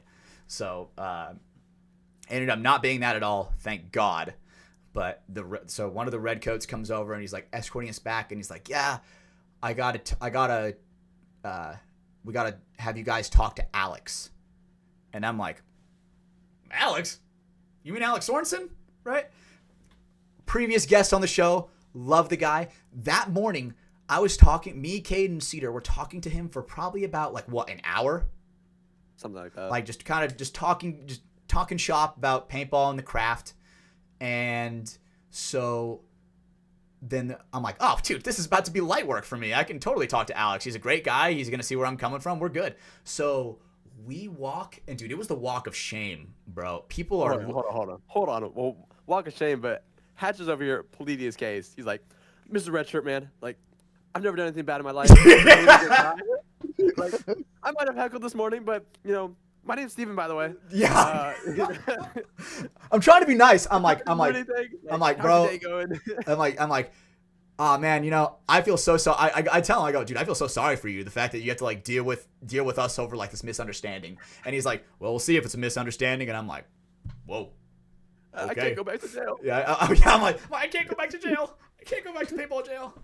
Right. So we are going all the way through the venue, like literally from the farthest divisional pits all the way to the pro pits. Like we're going through the entire venue, and people are staring at us and then one guy kind of walks up. He's another ref. I think he's a head ref of some field. And he's like, "Hey, you guys all good?" And he's like talking to the guy that's escorting us. And he's like, "Yeah, I just got some stuff to deal with." Blah, blah. He's like, "You good?" Like as if we were like bad, like criminals. Like as if we were like criminals. And because I immediately see the vibe that he's giving off, and I'm like, "Hey man, we're good. This is just a misunderstanding. I promise. Like we're good. I swear." He looked like an angry Oompa Loompa. He looked very angry. He looked incredibly angry at us, right? And I don't remember what his name was. I feel like it was... I don't know what his fucking name was, but overall, he was a cool guy. He's just doing his job, obviously, right? Especially when, you know, media's a big thing. So we get to the media tent at the pro field, right? We're basically at the area where you need a pass to get in to the pro pits. And we're basically standing there, and Cedar's with us. Cedar's like, "Well, I'm just fucking tagging along. Hell yeah." And so I gotta make sure these kids don't get into trouble. Right. And I'm talking at the volume loud enough to where everybody in our group can hear it, plus the guy can kind of hear it. Right? And I'm just like, what the fuck is going on? Like, this is just all over just a joke, right? And I'm kind of just like having Gavin and have him explain his story. So basically the gist of it is it was a poorly timed joke that a media guy heard, and the media guy is like, he took it so serious, which I can't get mad at him for it, right? Is if you're a freelancer and your photography is the way you make your money, bro, I completely understand that, right? So I see where they were coming from. But so then he's like, hey, we're sitting there for probably 20 minutes. At this point, it's been an hour of just standing there, right? So we're standing there in the fucking sun, like slowly hugging the tent for shade. And the guy's like, "Oh, we're going to the registration booth. Alex is over there." And I'm like, "Okay." Right? And then so as we are walking, dude, we see a man, the myth, the legend turn the corner, Mr. H, right? We see Mr. H and Jay fucking turn the corner, like live streaming or something, right? And they're immediately like, "Yo, add DMG, like, oh, let's talk, let's get you on video." And I'm like, "Oh, guys, we can't. We're in paintball jail. We're in trouble." And then, dude, Mr. H's fucking smile turned to a frown just like that. And like a snap of a finger, he's like, "Oh, wait, what? You seriously? Like, you guys are in trouble?" And I'm like, "I have no idea what the fuck's going on, bro. Like, we're just trying to figure it out, right?" And Caden has on Meta glasses, right? Yep. And so as we're walking, we have this whole conversation kind of like recorded. And as we're walking away, Marky's like, "Yeah, free DMG. Like, they did nothing wrong. Free DMG." Right? And then the guy, the red coat, turns around and he's like, "Oh, man, thank God that's not a real." As I look back at Caden, me and Caden start busting up laughing. Because I go, Hatch, I'm recording. I go, "Oh my God, we just got that." Right? So, edit coming soon. But, yeah, so we get back to the registration booth. Then we're sitting there and they're like, "Oh my God, bro, fucking Cedar." He's like, "Yeah, we got to move all the, like, you guys got to stand in the corner over here because we're moving some chairs and tables in." And Cedar's like, "You guys need help moving the tables?" I'm like, "No, Cedar, we're in trouble. We're criminals. We are not helping them move tables. No way, right? No way." And that's when Cedar says, "Yeah, you're criminals. I'm not." That's so valid. So you know what? Go do it, Cedar. Go do it. Right? But so we get all these tables in here. We're sitting in the back. Then here comes Alex Sorensen. Alex Sorensen turns the corner, puts his hands in the air, and he's like, "What the fuck, Hatch?" And I'm like, "I don't know, Alex. Like, what's going on?" And he's like, "All right, so this is what I'm hearing. I'm hearing that these kids were on the field and blah, blah, blah." And I'm kind of like advocating for Gavin and Lincoln. And I'm like, "Bro, I promise you, the kid is dressed like a fucking hobo with no mask. He is, I promise you, he was never on the field." Then he's like, "So why am I getting video? Why are people saying there's video and photographs of them on the field?" I'm like, "That's not." He was even there yesterday. Yeah. Nico was at the hotel. Yeah, and I'm just like, I'm like, "Alex, whoever is telling you that is completely lying, right?" Like I put my neck on the line, right? And then I was like, "All right, Gavin, explain your side of the story," because I didn't want to give my like halfway construed version. Gavin's basically telling him, and I'm like, "Okay, it's basically just a mistimed joke." And I think what probably would have happened is Alex probably would have had Gavin call Lincoln, have Lincoln go over there and talk about it. But I put my neck on the line, and Alex looks at Gavin and he goes, "I don't believe you, but I believe Hatch. And so if Hatch is wrong, it's his ass." So I'm like, "Alex, we're good. I promise you. Like, he was not on the field." Then we shook hands, parted ways. Boom, free from paintball jail. Then 30 seconds later, I recorded an interview 20 feet from that spot that I just got in trouble at. So it was great timing. And business. Oh, I know for a fact that guy was looking at me like, "Really, bro? Really, bro? Right in front of us?" But I mean, yeah, you turn around like, "What? You have to, pass out of jail." Yeah. First of all, I'm at the point to where I don't need a waiver to do an interview right there. I live in the United States of fucking America. Even then, you guys still weren't in trouble. We didn't do anything. Right? And me and Caden didn't do anything. Me and Caden did nothing. And so I'm just advocating for Gavin, right? And Gavin's a good kid with a good head on his shoulder, so he could have easily talked his way out of it and just like resolved it. But obviously, since he's a little bit younger and a kid to an adult, you can't really tell, the vibe of, the truth sometimes. So yeah, I think he would have gotten out. He wouldn't have gotten in trouble. It just would have been a longer process without you. For sure. There. Right. And because I'm like, at this point, I'm like, getting annoyed. I'm like, bro, they're dragging us along in the fucking heat. Like, because we were trying to shoot interviews like the whole time, like while we were over there. Like, we just finished up an interview with Steven from the City of Trees, and then they pull us over like, hey, she hates paintball. Yeah, she hates paintball. She heard our joke and she's like, I do not like that kind of humor around here. Get over here. Security's coming. I'm just kidding. That lady is incredibly nice. But I mean, so that was us going to paintball jail, being held in contempt for like an hour and a half. That's crazy. Yeah. You know, with the little bit. So I called Cedar. When Cedar was with you guys, I forget what I called him for, because it was me and Michelle, Aaron and Rhiannon were still at the house. We were getting ready to come to the field. PM shift. When all this was happening. Yeah, exactly. Yeah. And I called Cedar, and like he answered really quick. He goes, "Hey, we're in a little situation. I'll explain later. Bye." That must be so ominous hearing that from Papa Cedar. Yeah, and like it was quick. And Aaron asked like, "Hey, what do you say?" I was like, "He said okay, but they're kind of in a situation." He goes, and Aaron like immediately stood up. He goes, like, "What kind of situation? What's up?" I was like, I don't know. He hung up really quick. The Admiral goes down. He's like kind of frazzled. He's like, "Well, like, what kind of situation? Like, are they about to get in a fight? Do we gotta go?" I was like, No.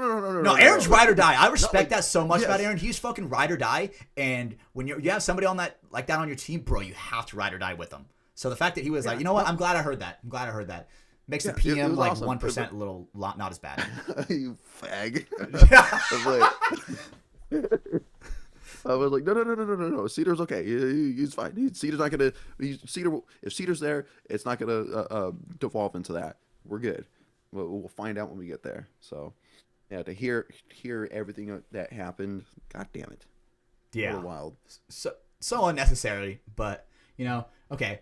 Another funny story that we have to get to before we do anything is what I was calling the fall of 25. Right? And Caden's obviously laughing because he is the only person that actually knows about this in detail. So Caden, why don't you give a little bit of just some background of like what you heard, the noises leading up to that altercation. So all right, so Hatch, Tegan, and then me and my girlfriend Sabrina have a Jack and Jill bathroom. Yep. So we're right next to each other.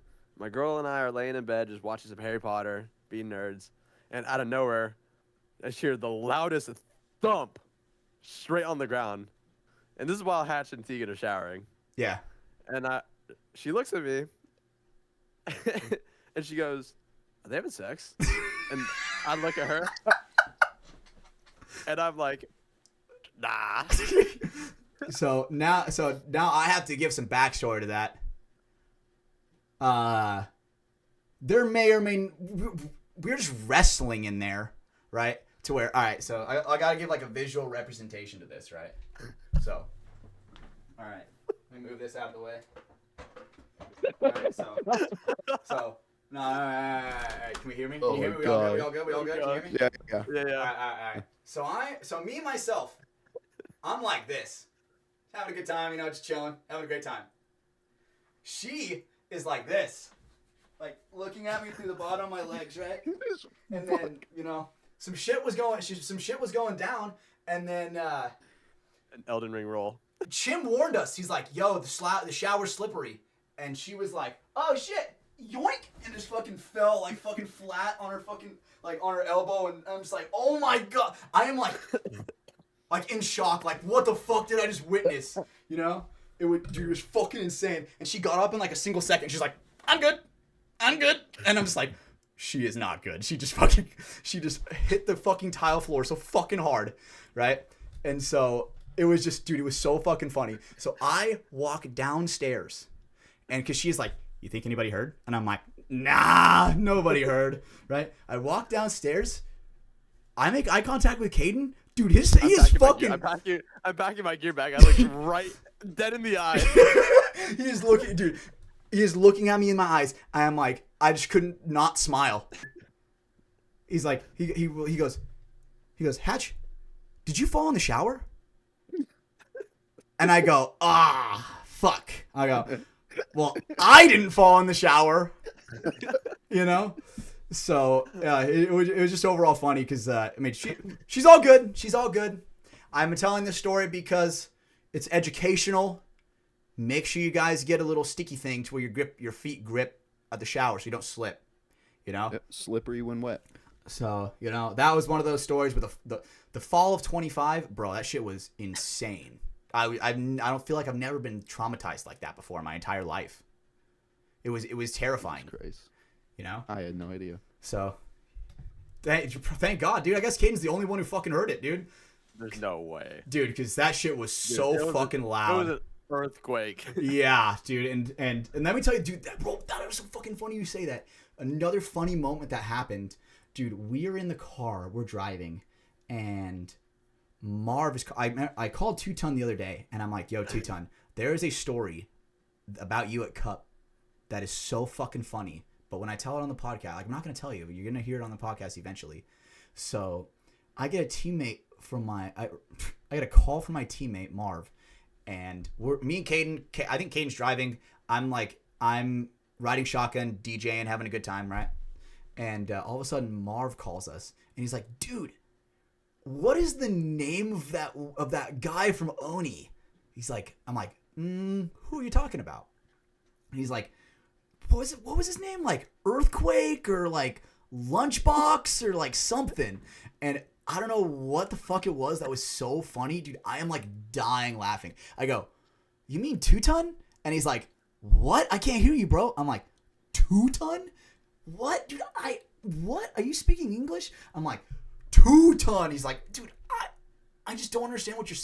So I'm just like getting so fucking angry, but like laughing at the same time to where it's like, just Earthquake Lunchbox. Earthquake Lunchbox. Dude, that is like as good as Milkshake Bar now. I don't know what the fuck's going on with my camera. It's going so in and out of focus. But, dude, that was so funny. Like, I don't even think I've heard my girlfriend laugh that hard. Like, she was fucking wheezing. Like that character from Toy Story 2 that's like on the shelf. What's his name? Wheezy? It's like that. So, oh man, that was so fucking funny. I mean, it must have been one of those things where it's like you had to be there type of funny. But Caden was there. So, at least he can kind of back it up on how funny it was. It was funny. Dude, I was dying, bro. And it was great because we got to drive back. We got to listen to some bangers, some bops, some Fireflies, some Dear Maria, Count Me In. And we were just singing at the top of our lungs. And if you're not in a car with Caden and I, dude, I feel bad for you, bro. I feel bad for you because you don't get to experience like the real carpool karaoke. So Cool car. We could definitely make like... Cool car club. We can make... Amen, baby. So, I mean... Fuck, dude. That is so funny. But, okay, Caden, why don't you begin us on the little story, the little experience. This one is a little bit not on the same track that we have been tonight, dude. Tell us about that conversation we had where the girls met this guy and they were like, "Hey, like, come over here and talk to us." Like, walk us through that from step one. Okay, so I remember we were finishing up an interview with Parker Media. Yep. And Wyatt, right? That's his name. Yep. From Oni, and I remember I look back after recording, and I'm like, "Who's this guy talking to our girls?" Because the girls are under the the giant 50, tent, like the 50, the right? 50, yeah. And I'm like, who's this guy talking to these girls? And I'm like, Hatch, let's go. Let's go see what's up. Little did I know we'd be walking into one of the craziest stories. Absolutely. Like, it was so crazy. Dude, it was, I'm like, we got to get this guy on the pod in the future. Like, we have to, like, kind of conversation. It was so moving, right? And because, like, me and Caden, if I'm being honest, we're being, like, kind of, like, standoffish. If I'm being completely honest. Because Caden's like, "Who's this fucking dude talking to our girls?" I don't even look over there. I'm like, what? Who? Right? And so I go. So and then she like waves us over, and I'm like, "Oh, this must be good, right?" So we go over there, and it's this guy, and I'm like, "What's going on, man? What's your name?" And he's like, "My name's Doc. People call me Doc," right? And he was basically, dude, he was telling us about how he's like, "Yeah, it's my first World Cup in 3 years since my wife died," and I am like, holy fuck! Like the conversation like immediately shifted, and you could like kind of like, it honestly felt like that table got like teleported to the shadow realm because everything outside of it didn't even matter. I couldn't even hear what was going on outside of it. It felt like the conversation just like by the drop of a pin was so intense and serious. And he's like, yeah, it's my first World Cup in 3 years since my wife died, and someone fucking stole my gear bag at the airport. And I'm like, bro, what? His first cup in 3 years, and someone steals the guy's gear bag. What a fucking little bitch. He was getting into so much details, Yes. specifically with his wife, about how like, his wife apparently before she died got him this custom gun, and something told him before going to Cub, like, hey, don't pack this gun, just pack your 170R. Exactly, because he's like, oh, like, it's not that big of a deal. I lost my gear bag. It was only a 180R. And I'm like, 180. I'm like, dude, only a 180R, like that, like a paintball gun's a paintball gun, like that's still expensive. And he's like, no, dude, let me show you. And he showed us this picture of this like one of one. I think it was an LV, if I'm correct. Dude, it was one of those beautiful guns I've ever seen. Like the photos of it just did not do it justice, but I could tell the aura just radiating off of it was so good. He is like, I think he said, this is why I want to get him on to get the story completely straight. I think he said either once his wife passed, before she passed, either she got it for him or some friends got the gun for him, or Planet Eclipse made him that one of one. It was like green with like I don't know what green. The wife gave it to him. Something like that, for right? that gun specifically. Yep. Yeah. And so it had like the green ribbon. I don't know if it was like I don't. Brando, Google it. What does the green ribbon mean? But Let me see. Like I was like, holy shit, that is a baller looking marker, right? And he's like, oh yeah, and the one below it, and he said something where I don't remember exactly what it was, but I've been around paintball enough to where I've heard the name of the marker, and I was like, oh damn, like that is hella old. And he is basically telling us how he has a collection of paintball markers that is so vast that the people who were starting the paintball museum wanted to buy his collection off of him. Like he had that many, he had that much stuff. He's like, yeah. I have like an angel something, and like I have like a bunch of these different angels and just a ton of different markers from like you have a vast collection when the paintball museum or whoever is in, I don't even know if that's even a real thing, like, but obviously it moved me enough to where I want to do the Polaroid project, right? If the paintball museum wants your collection, it must be incredibly exquisite. You know what I'm saying?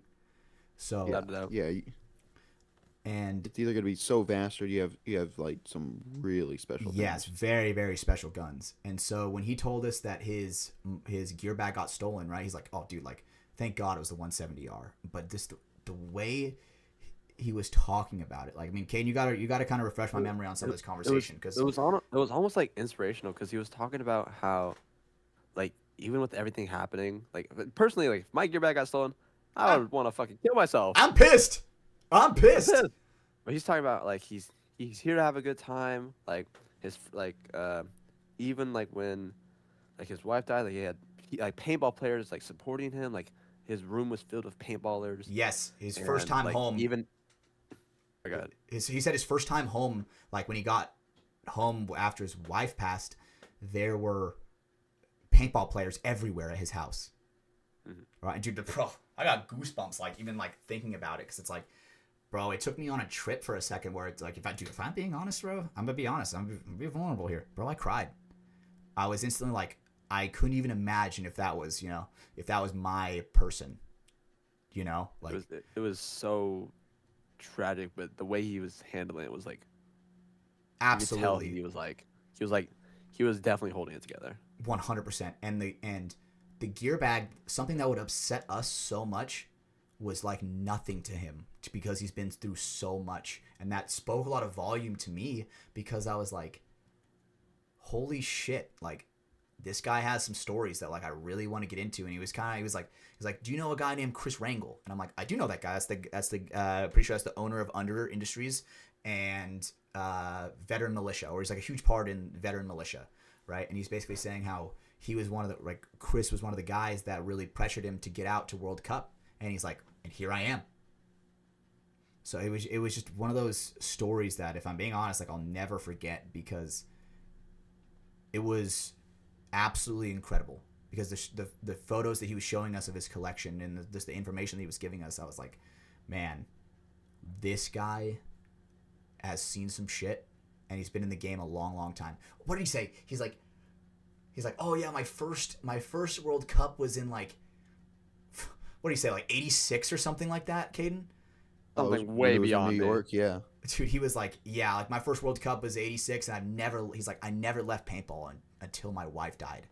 And I was like, oh, my heart, fuck, My heart. right? And it hit on my heartstrings so much to where I was just like, dude, like, if he's helping me with my thought process and my emotions right here, like without even knowing it, imagine what he could do for other people that if we give this man a platform. Right? So, go ahead, Caden. I was gonna say it's so weird how the world works because we would have never met him, but I just remember now the only reason the girls got him over is because they liked his dinosaur shirt. Yes, his dinosaur shirt was like, it was like there were dinosaurs on it, and it was like blue and red outlines where it's almost like a 3D effect. You know what I'm saying? Like, can you imagine if you've never heard that story because of a T-shirt? Like that is so insane, and it's just like I am incredibly grateful that my girlfriend basically was like, hey, I have a life-changing experience for you right on a silver platter, like come listen. And it changed a lot of my perspective, and because I was like, man, like there's a lot of things that could be so much worse than anything I'm complaining about right now. So Could be worse. You could have your arm chopped off in another country. Facts, dude, facts, you know? Remember when you guys said that to me? I do, you know? I mean, it could be worse. It could be way worse. But, oh, man. Caden, bro, that was one of those experiences, dude, where I looked at Caden, and I was like, after that talk, I was like, Caden, don't ever fucking forget that shit. Don't ever forget paintball. Everything is bigger than, like, all these stories are so much bigger than us. You know? So I'm definitely excited because I want to get that guy on. His name was Dave Tufts, and if anybody knows that guy, oh man, I was just gonna ask if you guys got his contact. I got his phone number, so I'm gonna be hitting him up very, very soon. Because he was telling me, he was like oh, I actually got this opportunity to go on this podcast in like a year, and I was like, better. Yeah. Let's beat him to it. Yeah. But I was also like, oh man, I don't want to like, I would hate to be like that kind of like content creator where it's like, oh, good story, yoink, and just like yoink it out from someone else who's really trying to like share it. But it's also, if they're really trying to share it, they would have said it already. Right? So I don't know. It was just incredibly moving to where the whole conversation, it put everything else outside of that table on quiet mode, on silence. It really did. It did not matter what anybody else was doing. Like, I wasn't looking around. I was completely where my feet were. Like, I was living in the moment right there. And it was just a very incredible experience that, man, I hope that I can give someone else one day, right? When I'm an older guy, when I'm like, oh yeah, dude, I started playing paintball in 2015 when it's like 2090, you know? It is incredibly different the way that changed my thought process, bro. I mean, obviously we all have significant others, so it's like, dude, even putting that thought into our heads is like, not disgusting, it's scary. But like, it's scary. It's very scary, very, very scary to think about. And shout out to Doc Dave Tufts, like, changed my life, absolutely changed my life. So I hope that one day we can get him on and we can share a little bit more of his story. So it was good overall, but then right after that we went back to the house and we got some Uncrustables, and I don't know if do you think I'm allowed to share that video on, do you think YouTube would flag me? Probably. Let's not. All right. Let's not. You probably get flagged. All right, I'll post it on my story. Okay. So you could talk about it. I am going to talk about it, absolutely. So okay. Basically what we did is one morning we walk outside and there are these huge redhead cranes, right? Just kind of like sitting out. Dinosaur birds. And they are yeah, exactly. They're dinosaur birds. Their eyes are so their eyes are more piercing than their beak. And we're like, oh, let's feed them, These guys are obviously, having a good time.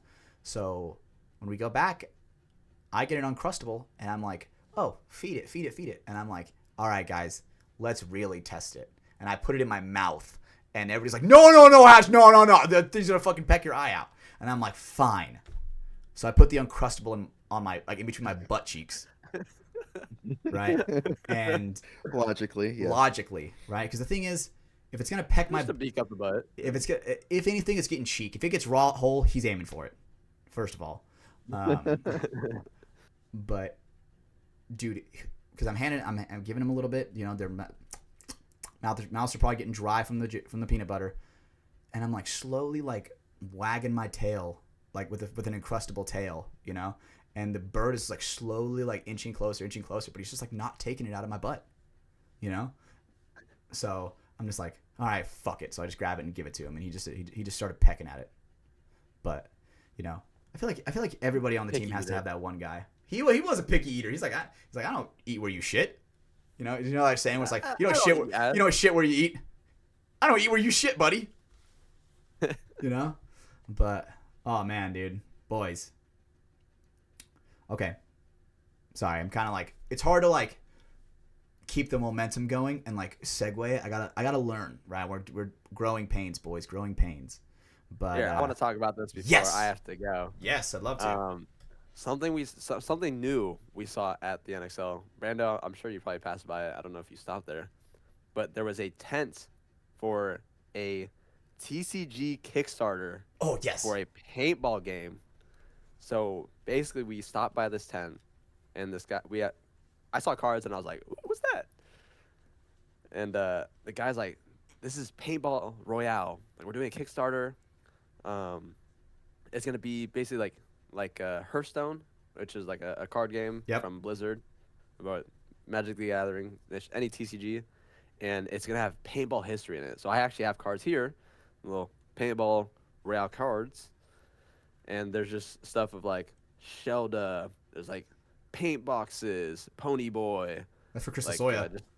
Just a whole bunch of like history in paintball that they're trying to make into a card game. Yeah, everything had a reference. Like there was like Matt the Gym Rat, where it obviously didn't say Matt the Gym Rat, but it was like an image of a mouse holding a paintball gun that said Gym Rat.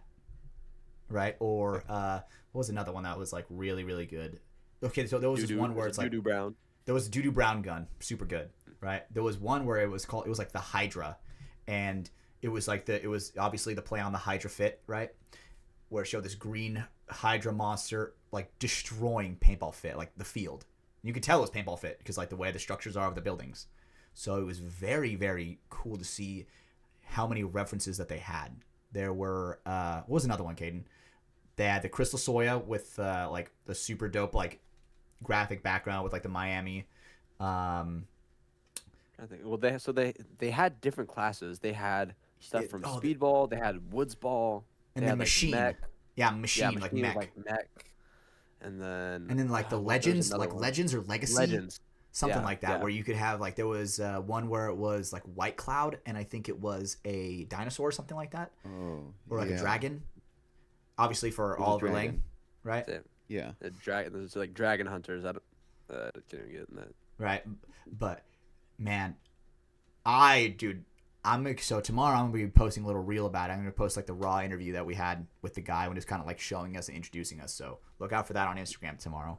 I love the idea because like obviously I'm trying to get you into Magic. Hatch, yeah. And having paintball with that too, that's just a double win. Oh, I completely agree. And I think that's what paintball needs, you know? It needs like something where it's like you don't have to be at the paintball field to like be around it. I just got deja vu. Holy shit. Ooh. That was crazy. Simulation. But you know, it's like you don't like, you know, for the average paintball experience, you have to be at a paintball field. This, you're kind of taking the field to your home in a way, if that makes sense. You know, to where it's Keep like in your pocket. Right? Especially when people like us three, all we would really need to understand is the rules of the game, but we would already kind of understand the cards, if that makes sense. You know, we would already have like a little bit of like a special connection to the cards because obviously we know Matt the Gym Rat, we know Shell the Photos, like we've met Crystal Soya, right? We know a lot of those people. I think that we really need to do that, and I think there was where if you donate, what was it? If you donate $30, you get like 2 decks. Yeah, something like that. Right, and so I think they're doing it for like 30 days, and Yeah, they're doing it for 30 days. Where if it takes off, they're gonna print like a ton of cards, right? So they're doing like a trial. So if you're I'm listening to pretty this, sure right now. Pretty sure right now they have like AI artwork. yes, I'm pretty sure they do have AI artwork just to get the cards out there, right? Which I mean, I think that's a good use of AI, obviously, right? I mean, having somebody paint fucking 10 trillion cards is gonna be kind of hard, you know. Now, are these the same people that started the No. the player cards? No. Okay. So fun fact: the guy that Completely started that, I actually interviewed at WC, Ryan Polito, right? Okay, So yeah. I don't know if you remember, Brando, when we were doing some packs a couple years ago at David Luna's booth. I think you might have been there as well, Caden. We were doing some of those paintball pack openings, and Ryan Polito was there. I didn't even know that was him. I didn't even know that was him until when I interviewed him. I was like, oh, shit. Like, that's the guy from the card game earlier. What does it say? All right. Well, perfect segue. Caden, I know you got to get going. Dude, just like how you are with Welts Clothing, you're disciplined, right? Got to go do your school. I know you got a class and an exam to take. Go ahead. Get out of here, brother. Give us some final words before you go. Oh, I'm gonna be wrapping burritos. Actually. Oh shit, you're going to work. Same. Yeah. Even better. Bring me one. I would love it, dude. I'm not driving 3 hours to get me a What's burrito. your go-to Chipotle meal? Tell us your order. All right, you get a double wrap, so you get more food because you pay only for the meat, so everything else is free game. This is an expert, Get by the white way. rice. This is an expert. He knows what he's talking about. Get white rice if you want flavor, brown rice if you want to be healthy. I do white. I do black and pinto beans. They're both good. Double chicken, get that protein. Get some legs like Brando. Yeah. You get queso. And then you get some corn, medium salsa, mild salsa. I'm a salsa guy. I love salsa. Oh yeah. And then get some sour cream, cheese, and lettuce on there. Okay. That's a Hayden's burrito. That's a banging burrito. the That's a big avocado? one. And if you do it Where's the right, guac? if you do it right, it'll look this size. Nice. It is hefty. I like to have Sometimes you do leftovers. Guac's expensive. Guac is expensive. You Jesus got that Christ. guac money. Like why is it, you, as an expert in your field, why is guac so expensive? It's a high value fruit. Yeah, see, high value fruit. Caden, you need to seriously fight for our right for free guacamole. I get free guacamole. All right, I guess we get free guacamole on FTS. Use code FTS. When you guys go to Chipotle, use code FTS. Whoever's at working the counter, just yell it right in their fucking face. They'll love it. You know? Mm-hmm. So, unless it's Caden. But, all right, Caden, my brother. Go ahead. Get to work, brother. We love you, bro. Right. Thank you for being here. Me and Brando are going to continue on for a little bit. So, get out of here, buddy. Love you guys. Good luck. Thank you, brother. I love you, Caden. Boom. There we go. So now I got to go, boom, do this. Boom. See how quick that transition was, everybody? Hey, watch the video version of this. I did a quick 1 second transition. That was so quick. But, Bing, bang, bong. Brando, It's done. Mm-hmm. tell me about it, brother. What was your overall favorite thing from World Cup? Did I ask this last week? It's hard because now we're all together. I know, right? We're crossing over. Probably, I feel like, I don't know. I was just hanging out with everyone. Mm-hmm.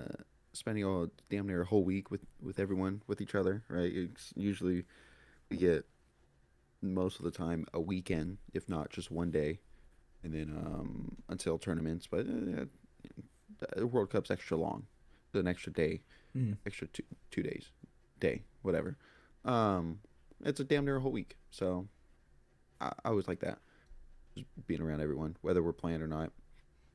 You know, one of my favorite parts, actually, I don't know if I said it last week, but dude, low-key, meeting the Center 50 guys, that was fucking sick for me. Because that's my personal, like, that's like the paintball podcast that I listen to, you know? So it's really cool getting to, like, meet those guys in person, kind of obviously, I've watched, like, their video version of it, but put, like, a face to a name, or, like, a face to, like, obviously, PJ was fucking towering over my ass.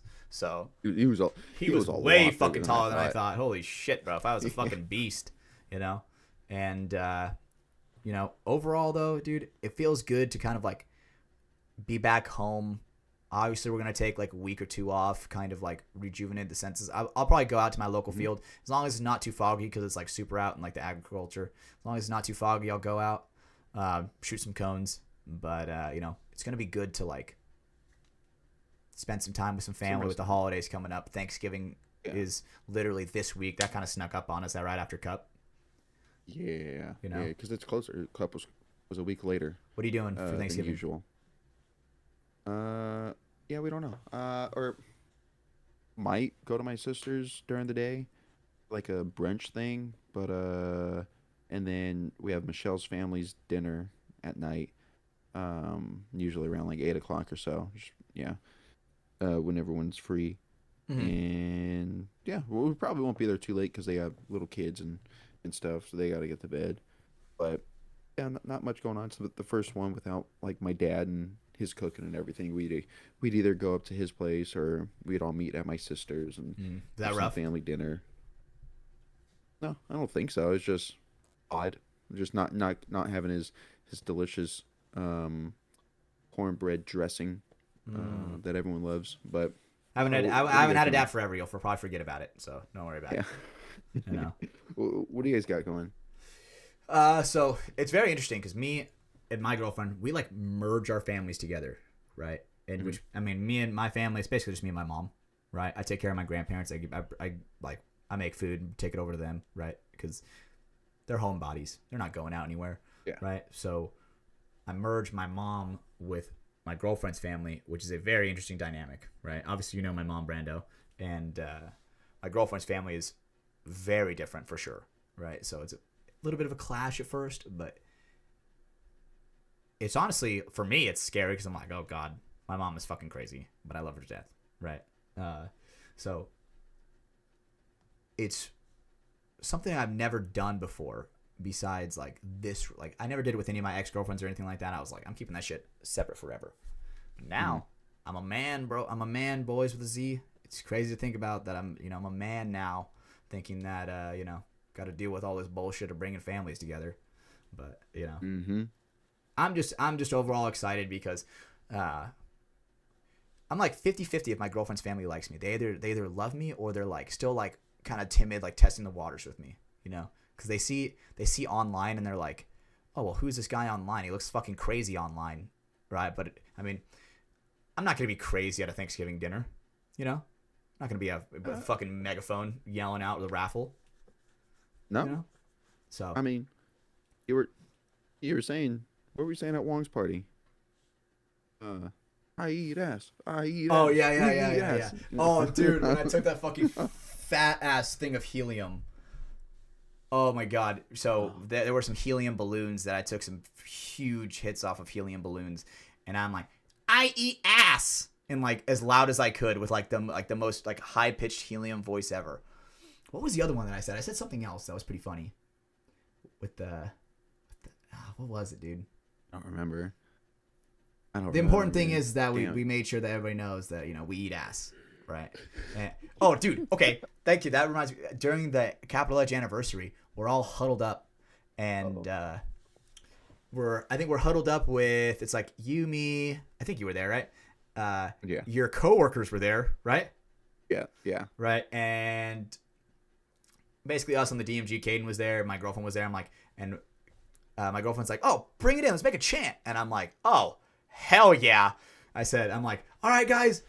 When I say we eat, you say ass. We eat ass. And it was just so funny, right? Because then one of the girls, I think it was Audrey, she looks over at my girlfriend. She's like, is that your man? And she's like, yeah, it's my man. She's like, nice. Right? So, I mean, dude, honestly, the Capital Edge anniversary, that is one of my favorite things where it's like a holiday in a way, where we all get to kind of go out. We don't get to be competitive players. We get to just be ballers again, like we were kids. It we don't have to worry about competing, right? It's just a weight off your shoulders. You're not trying to fighting for a spot. You're not trying to learn this, learn from your mistakes or whatnot. You're just out there having fun. I agree. It's like the season's over.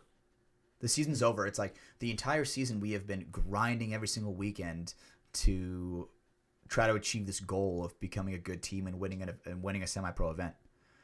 Now that it's kind of over and we kind of get to go back the next weekend and just kind of turn off the switch. It was nice. Right? I mean, it was cool. We got to see who was there. Rainey Stanzak, Mr. H, Yosh Rao was there. Junior Brown was there. Who else was there? There's some other people that were there, but dude, the Tyler Panilio, Filipino God on Edmonton Impact, he was there. Yep. Terry Fong, he was there, legend. Terry was walking around. That's right. Dave Baines was there, obviously. I was there. FTS was there. Bro, when they came to the code word, bro, I didn't even put my fucking pants on before someone stopped me in the parking lot and someone said the code word of the week. Yeah. The two that came up and said it to me, I was like, Oh, they shit. said pickle juice. And I said, Is that that's it? something? I don't know. They're saying the code word for the turns episode out- that you weren't on. Yeah, I know. I was like, I've never okay, heard that I before. don't What the know. fuck are you saying, boy? You know? I don't know. And then, they were like, the code word, I was like, I don't think that was from the latest episode. So they went back and rewatched that one, and they came up and said that one. I was like, well, you're obviously not a Patreon member. So which one are we going with? We didn't necessarily discuss that on which code word. Yeah, I was we at were the going point to with. where fucking let them both have it, you know? Let that them was get fine. both, right? So, I mean, Yeah. I got to give away a bunch of like Hormesis stuff. That was cool, right? I brought a little sack of Hormesis stuff, and realistically, anybody who came up to me and said a word, I was able to give them some cool stuff, right? It wasn't like, obviously not every single one of them was a headband, but I was giving out like wristbands and, microfibers, just like some little Hormesis stuff, Some micros. right? So, can't complain. I still have a shirt somewhere. Oh, yeah? Yeah. Oh, yeah, and I gave so. out a Welts Obsessed tank top. So that shit was awesome. Shout out to, who was that got that? I think he plays on Trees or Tacos or some shit. Fuck, his name's slipping my name, but he's a cool kid. That's one of my favorite things because I like being able to have the position where I have some stuff that I can give away and just give out to where, I mean, at my local paintball field, there was nothing like that. Like a pro would have to come to my local field to do anything like that. And my local field never had that. Never had a pro. Yeah. To where no one was really giving out. No one had the status where it's like, oh, I get free stuff. Like, let me give it to you since I'm not going to use it. So yeah, it's nice giving back to the community. Yeah, definitely. And there is one thing that crosses my mind every now and then, especially when it comes to seeing professional athletes, football players, baseball players, basketball, these actual pro athletes, real athletes, professional athletes in the big, the big sports, right? The main sports, and about autographs and everything, especially with kids. I used to be one of them, wanted an autograph. It's really nice when they stop and give the time of day to fans and kids and whatnot, and give out free stuff, headbands or whatnot. Mm-hmm. I remember here in town we have I think it's a single A team. The Stockton Ports, they were affiliated with the A's for years, and then now they're affiliated with the Giants, just minor league team. And every year we would go out and take the field with them when I was a kid, right, for one game, and get a little signed baseball by them and whatnot. I remember this one time, I was playing second base, so I ran out with the second baseman, and gives me a signed baseball, whatnot, and then after the game, yeah, right. After the game, I'm standing. I wasn't even trying to hey, get something from him, but he sees me near the. I was a couple rows back from the wall, and he's walking in and he sees me. He goes, hey, calls me down. Oh hell yeah! And he points to you and you're like, yeah, grabs his batting gloves out of his back pocket, hands those to me, pulls off both wristbands, hands those to me, and that's it. Walks away. I was like, I cherish those. I have no idea who it was. You still have him? Remember his name? I think I have the wristband somewhere. The gloves, I ended up growing into them and using them, and that's actually a pretty cool story. Yeah, and so, but I cherish those. It was awesome. It was that interaction and everything was cool. So something like that kind of pops in my mind when I'm able to give something, whether it's a pad or anything of me. I've given out packs away for sure. It's I I'm gonna get a new one. You know, here's this old one that you could keep. You don't even worry about it. You know, I've given tons of barrels away. I'm not gonna use them anymore. Here you go. Like, it's all you. Right? It's you know, maybe I get a discount or I just have a surplus of stuff. It's here you go, dude. I don't want anything for it. Like, I have no use for it. It's not of value to me, but you're gonna cherish it more or put it to use. Like, here you go. Please be my guest. You know, it's just giving back. Yeah, it's awesome. Hell yeah, dude. When we get to like play the game level and spick and span level, let's start signing paintballs. And it's like, here you go, buddy. Here you go, buddy. Paintballs. You know, individual paintballs. You know, that shit would suck ass. But you know, Jesus.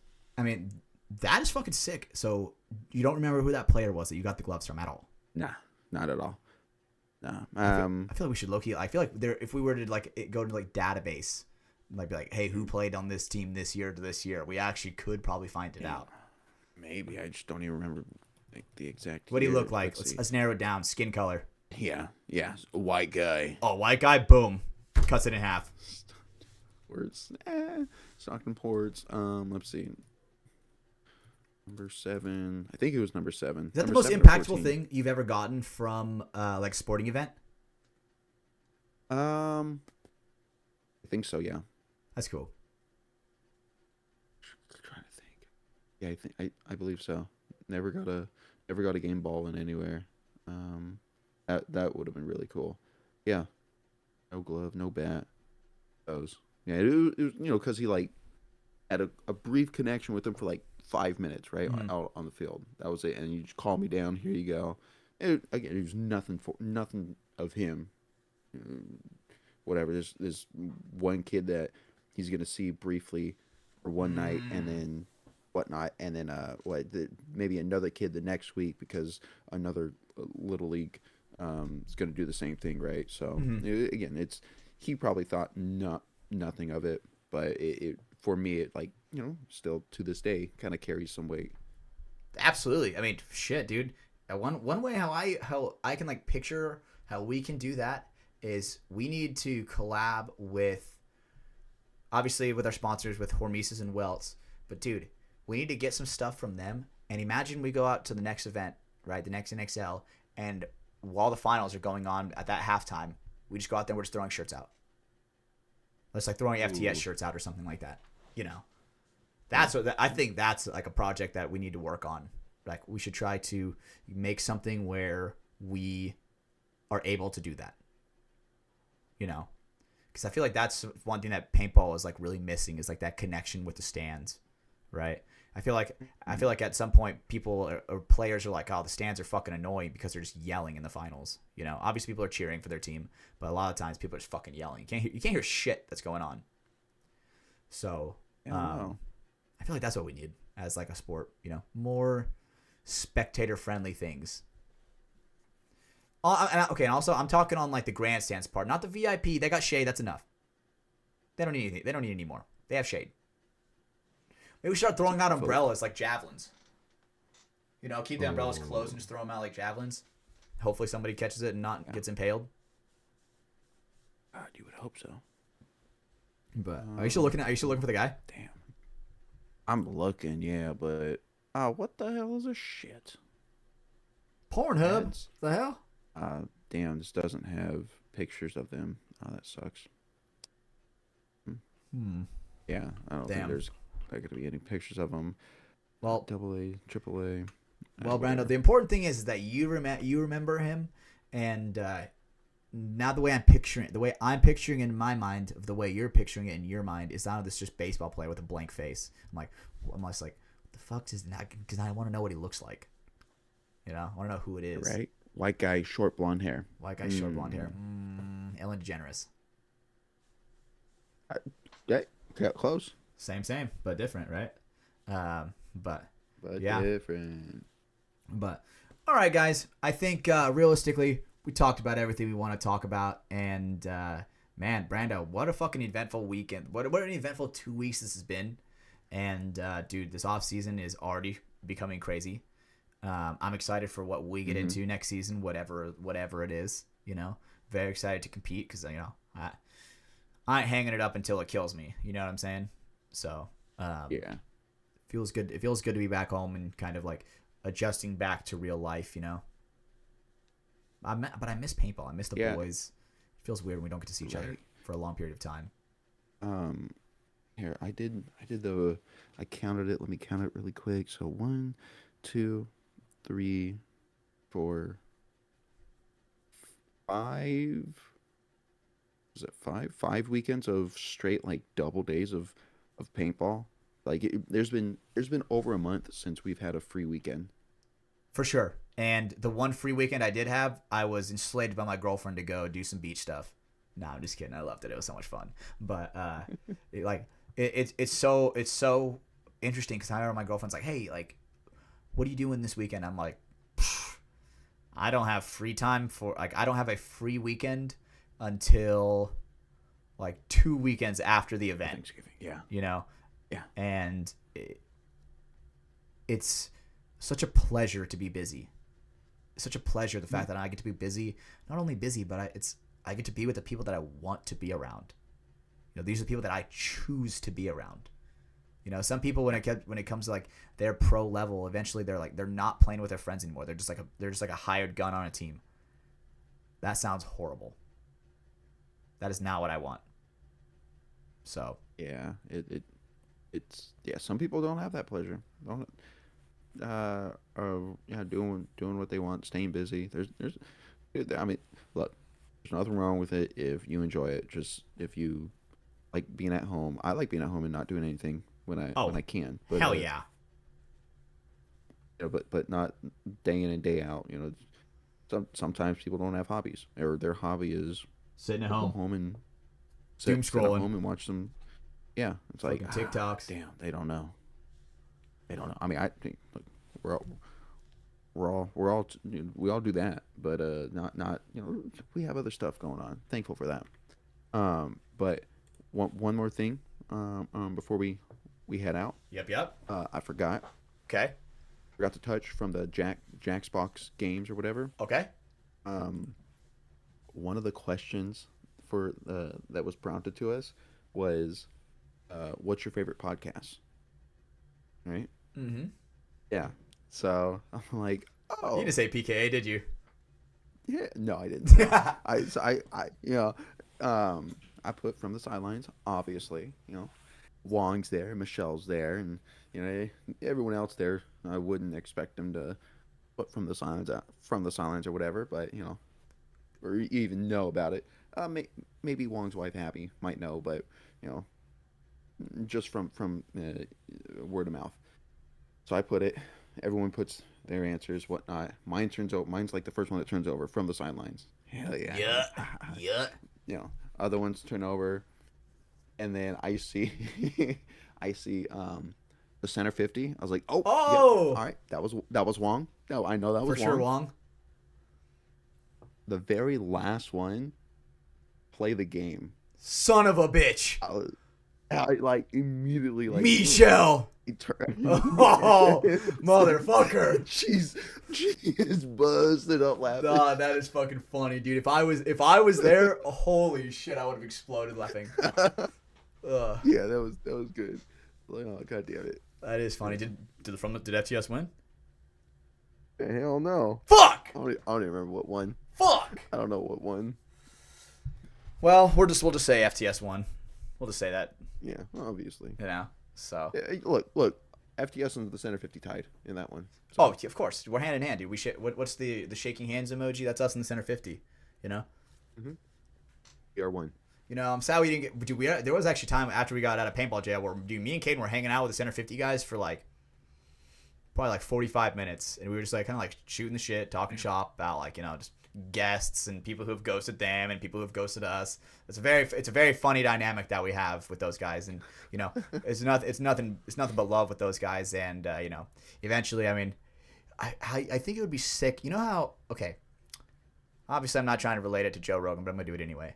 You know how Joe Rogan has like the fight night with like all of his like friends, like Joey Diaz comes on, you know, Brian, whatever the fuck that guy names that just complains all the time, his name, right?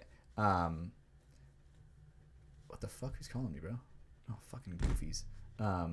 You want like a podcast night? Not only a podcast night, but I guess okay, podcast night. But how cool would it be if it's like just the boys, where it's just like us, like it's us three, with Caden, and then it's like the center 50, and we're just kind of like just shooting the shit, just kind of talking about like. I feel like that would be I feel like that would be a genuine Patreon exclusive episode, because then we could actually talk about all the people that like ghosted us, a lot of the fucking real life drama that we've seen, Patreon exclusive. So if you guys are listening and you guys aren't a part of the Patreon, what are you doing? Get early access to every single podcast every single week. We are literally uploading something to it tomorrow. Actually, I'm gonna upload something tonight to it, but we're uploading something tomorrow with our Dungeons and Dragons create a character build going on. I don't know how long that's going to take. I'm actually terrified. I've never played it before. So. Oh, fuck. I didn't even think about how long it's going to be. How long you got? I think realistically, if we make your character first, you're good. Okay. I think all you have to do is just read that entire 250-page manual to know what kind of the size balls your character should have. All right, you're right. You know what? I'm going to right now chat GPT. Oh, type chat GPT into what is the most overpowered Dungeons and Dragons build? I am so curious what they say. I feel like it could be like, oh, well, it actually depends on the player and the way they're choosing. Like, fuck you. I want to know the best. Let's see. What's the most overpowered species? Overpowered D&D 5e builds. What the fuck is 5e? 5e. The coffee lock. Coffee lock? Wait, is that a coffee wizard? Yeah, that's what I'm talking about. That's what I am. Is that you? Are you gonna be the coffee lock? Dude, this is me right now. Oh yeah. Infinite spell slots, kinda. Endless healing, limitless utility. What the fuck? Why it's OP. Warlocks get short rest spell slots. What? Short rest spell slots. Sorcerers can convert spells into or from sorcery points. If you take no long rest, only short rest, you essentially generate infinite spell slots over time. Okay. Weakness completely depends on taking lots of short rests. Okay. Your DM may hint. What? Your DM may hit you Dungeon Master. with exhaustion consequences or a base. What the fuck? A baseball bat. I think that's like. I mean, okay, I don't even know how to. I wouldn't be able to relate it to anything that you would truly understand. But it's like, what's that guy's name from fucking Helldivers? That's like setting the line. It's like if Helldivers are winning and beating a planet, this guy, his name is like Joe or something. He's like in charge of it all. He's like, oh yeah, you guys are winning. Snaps his fingers, and now like the galaxy's like reset to where it brings in a new enemy, and now makes it way harder for everybody. So the Dungeon Master can basically do that, where he's like, hey, by the way, now it's thunderstorm, so now all your electricity spells are gonna kill you. I don't know. I've never played Dungeons and Dragons. I'm just guessing. Interesting. This is gonna be interesting. So are you gonna be a coffee mage? What is it called? Coffee lock? Probably not. I don't really want anything to do with magic or whatever. That's crazy. Dude, I just want brute force. I want a tank. Is that what we're all gonna be? Are we all just gonna be human knights? Are we? I don't know. I have no idea. I know that's what Aaron wants to be for sure. I'm pretty sure Aaron wants to be a human knight. I feel like it'd be pretty sick if I was like a battle mage or maybe like a cleric or something. Where I can heal the boys here. Yep. Or either like a brute tank or a something that I could sneak around in. Oh, like a stealth archer, like Skyrim. Something, yeah. That is like the most overpowered, like a dark elf's archer. Oh, that's like the most overpowered shit in Skyrim, like ever. Is that you? Are you gonna be a stealth guy? Yeah, it is. Maybe. Yeah, if we need one, I'm in. Oh, dude, I am so fucking hype. I'm gonna text Aaron right after we get done recording about how excited we are for that, because, dude, I think that we can break the stigma of Dungeons and Dragons, Brando. We can introduce it to the paintball community. People are gonna be like, oh shit, they play Dungeons and Dragons too. We're like, oh, I've never played Dungeons and Dragons. Let's get into it. Imagine what is it called? A guild. Imagine we create like a paintball guild. Ooh. Oh, dude. That's the goal right And we there. meet up in person. All the people around Yes. around our.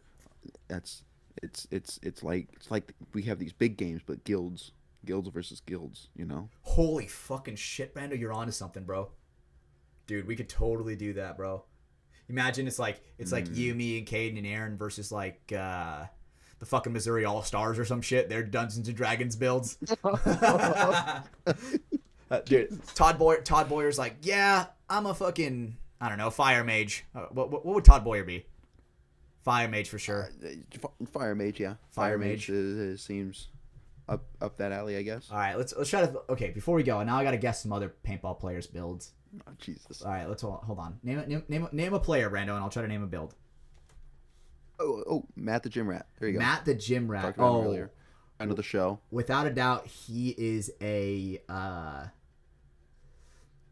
Oh man, dude, I'd probably say he is a tank, just because obviously with all those deposits be adding up.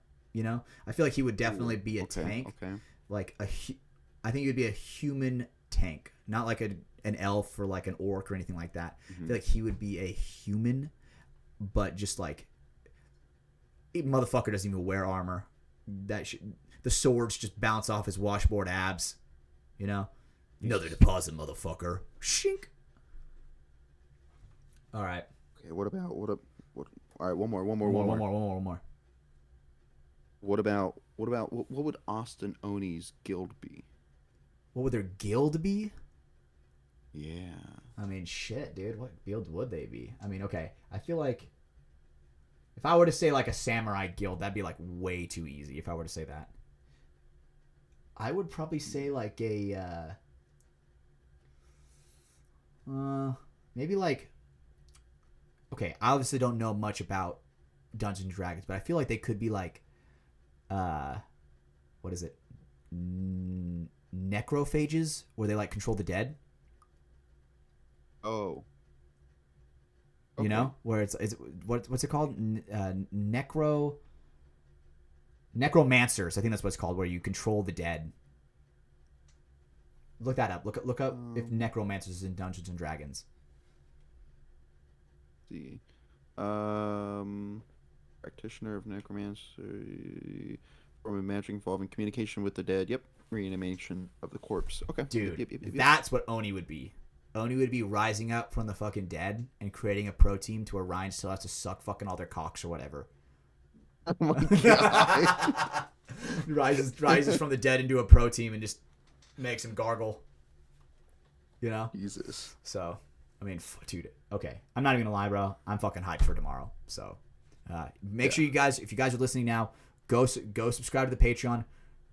We are creating new content on that. Like and I've also kind of discussed a little bit about like a Discord, right? I think realistically, I'm just gonna use the server that we've always had. We're just gonna actually have like ranks on it and stuff where it's like a room special for us on FTS, to where, because I was thinking about like I could make it a whole other server, but I wouldn't be in it. I would never be in it. I want to be somewhere where people have access to, where I'm actually gonna be at. Is that weird? No, I don't think so. But I don't know. But yeah, I'm excited. I'm excited for this off season. A ton of fucking moves are gonna happen. Next time you probably hear from us, there's gonna be some kind of crazy dynamic move like I don't know. What's another crazy move that we can predict? I mean, I think Axel's gonna go back to Impact if Tauntauns are done. If they're done, yes. If they're done, I could see that if Tauntauns are done. I could picture Axel and Hugo going to Impact. Hugo too? I can definitely. I don't think they'd take both. I think that if my prediction that I called way earlier in the year, where Mike Arena quits because he doesn't get playtime and goes somewhere else, I definitely think that's a viable option for both of them. Because But they still have JC. Mm-hmm. I'm just saying, like they still have JC. And whatever the opinion, No, I see what you're saying. It doesn't matter. It doesn't matter. JC's getting the spins. I see what you're saying. Right. So, I would like to see both of them over there. I think that would be sick. I definitely think they would pick up at least just Axel. Where would Hugo go though? Maybe NRG Heat. Maybe. I don't know. You know, I don't like when all this off-season stuff changes with like the teams and the team names and the whole organization, because it just kind of looks bad on paintball when it comes to consistency. Like, you know, like the San Francisco 49ers, like there's not a question that they're going to be a team. Obviously that's the NFL, right? And I'm not trying to like relate it to that, but it's like for branding, you know, it makes it the longevity of it a lot longer, where, you know, I mean, there's booths like the X Factor booth where they have X Factor everything at that booth, you know? Like, if you just keep filtering teams in and out like that, eventually it's like, I don't know. Yeah, I would assume that Heat would still stay Heat because of the branding. NRG got relegated. Why spend more money to rebrand? I wonder how much I don't know if they'd have to rebrand. Sarge and Mama already... D let it go for.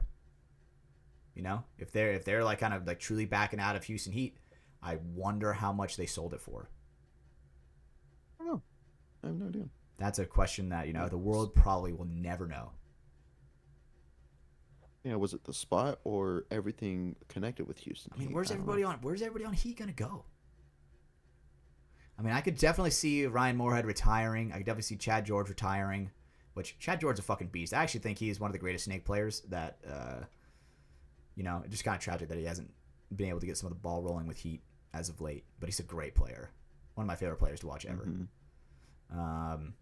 I mean, I definitely think that the Blast Camp guys can probably find a team on, or can probably find any roster to get on realistically.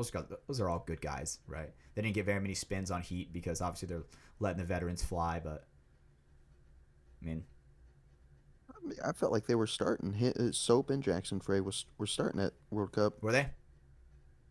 Oh yeah. I wasn't paying too much attention to Heat at Cup because, you know, I didn't really give too much of a fuck. But now that I know that they actually got the start, I like that, because the only clip this is gonna sound fucked up. The only clip I saw of Jackson Frey was the one where he's just getting fucking annihilated by Cyrus. Yeah. That is like the only time that's like the only clip I've seen. You know, but whatever. Crazy world we live in called paintball. Jeez. I mean, you never know. Like, there could be like a crazy offseason move where there's AC Heat, where Diesel and Heat merge. Imagine, bro. Imagine, like, the offseason is so fucking crazy where you can't really predict anything. Except for Axel moving to Impact. I'm gonna predict that one now. But all right, Brando. If Tauntaun is not a team. If Tauntaun's not a team, yeah, I agree with that, because I'm pretty sure Axel's Tauntaun forever. All right, Brando. Let's see this attachment. Yeah. Let's see this attachment. What you got for us, brother? This was gonna be my cool guy of the week. Cool guy of the week. Here we go. My cool guy of the week. Oh god, this fucking. It's making me log into Facebook. It almost showed my password. Really? Yeah, I don't want to watch that. Oh, dang. Share your screen. Actually... Oh, you think I'm logged into Facebook on this? Oh my god. Here, let me this guy. See if I'm logged in. This guy. Okay, they just give me a play-by-play then of what it is. All right. Yeah. All right, boys. This is actually, I went to his look at it on my phone. Yep, Instagram, and I couldn't find it on his Instagram. But this is a clip from Parker.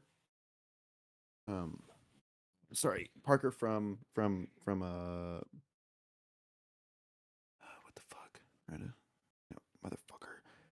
Here we go. Here we go. All right, so dude, shout out Dead Man's Walk at World Cup. All right, so is this the one against our boy? Shut up, motherfucker. I was gonna get there. I'm pissed at this. I'm pissed at this. So everyone is his back line, and I think it's a 3-on-3. Oh wow, look, just team, and but Dead Man Walk guy just runs over there and hits the buzzer, and the other team's like, what the fuck is going on? Who was that in the back center? Good on you. Oh, that looks familiar. That does look familiar. That looks a lot like one of the guys that we're very close with on FTS. What's his name? Mike? Mike? I think he also has a first name and last name as well. right? Reynolds? No. Oh, Rodney? Mike. Mike. Mike Rabbi? Ryan. Mike Ryan. Mike Ryan. Come on, Mike! Fuck! The dead man's walk, bro. My fucking heart hurts Mike. for that one. That one, when I saw that clip, I go, no fucking way. That's Mike right there. Yeah. I was able to tell in like a single second. Yeah, wearing the patriarch jersey And that was everything. captured by Mike. Parker 1K, our boy, Parker Boyz. Yep. Oh, man. That is fucking crazy, the fact that he got that on film. You know, I bet. You got some explaining to do. No, someone was he's probably like, went to that camera guy's like, watch this. Then hits it. Because holy shit, bro. Oh. Could you imagine, like, bro, if I were to shoot a guy walking down the sidelines coming for my buzzer, I'm getting a penalty.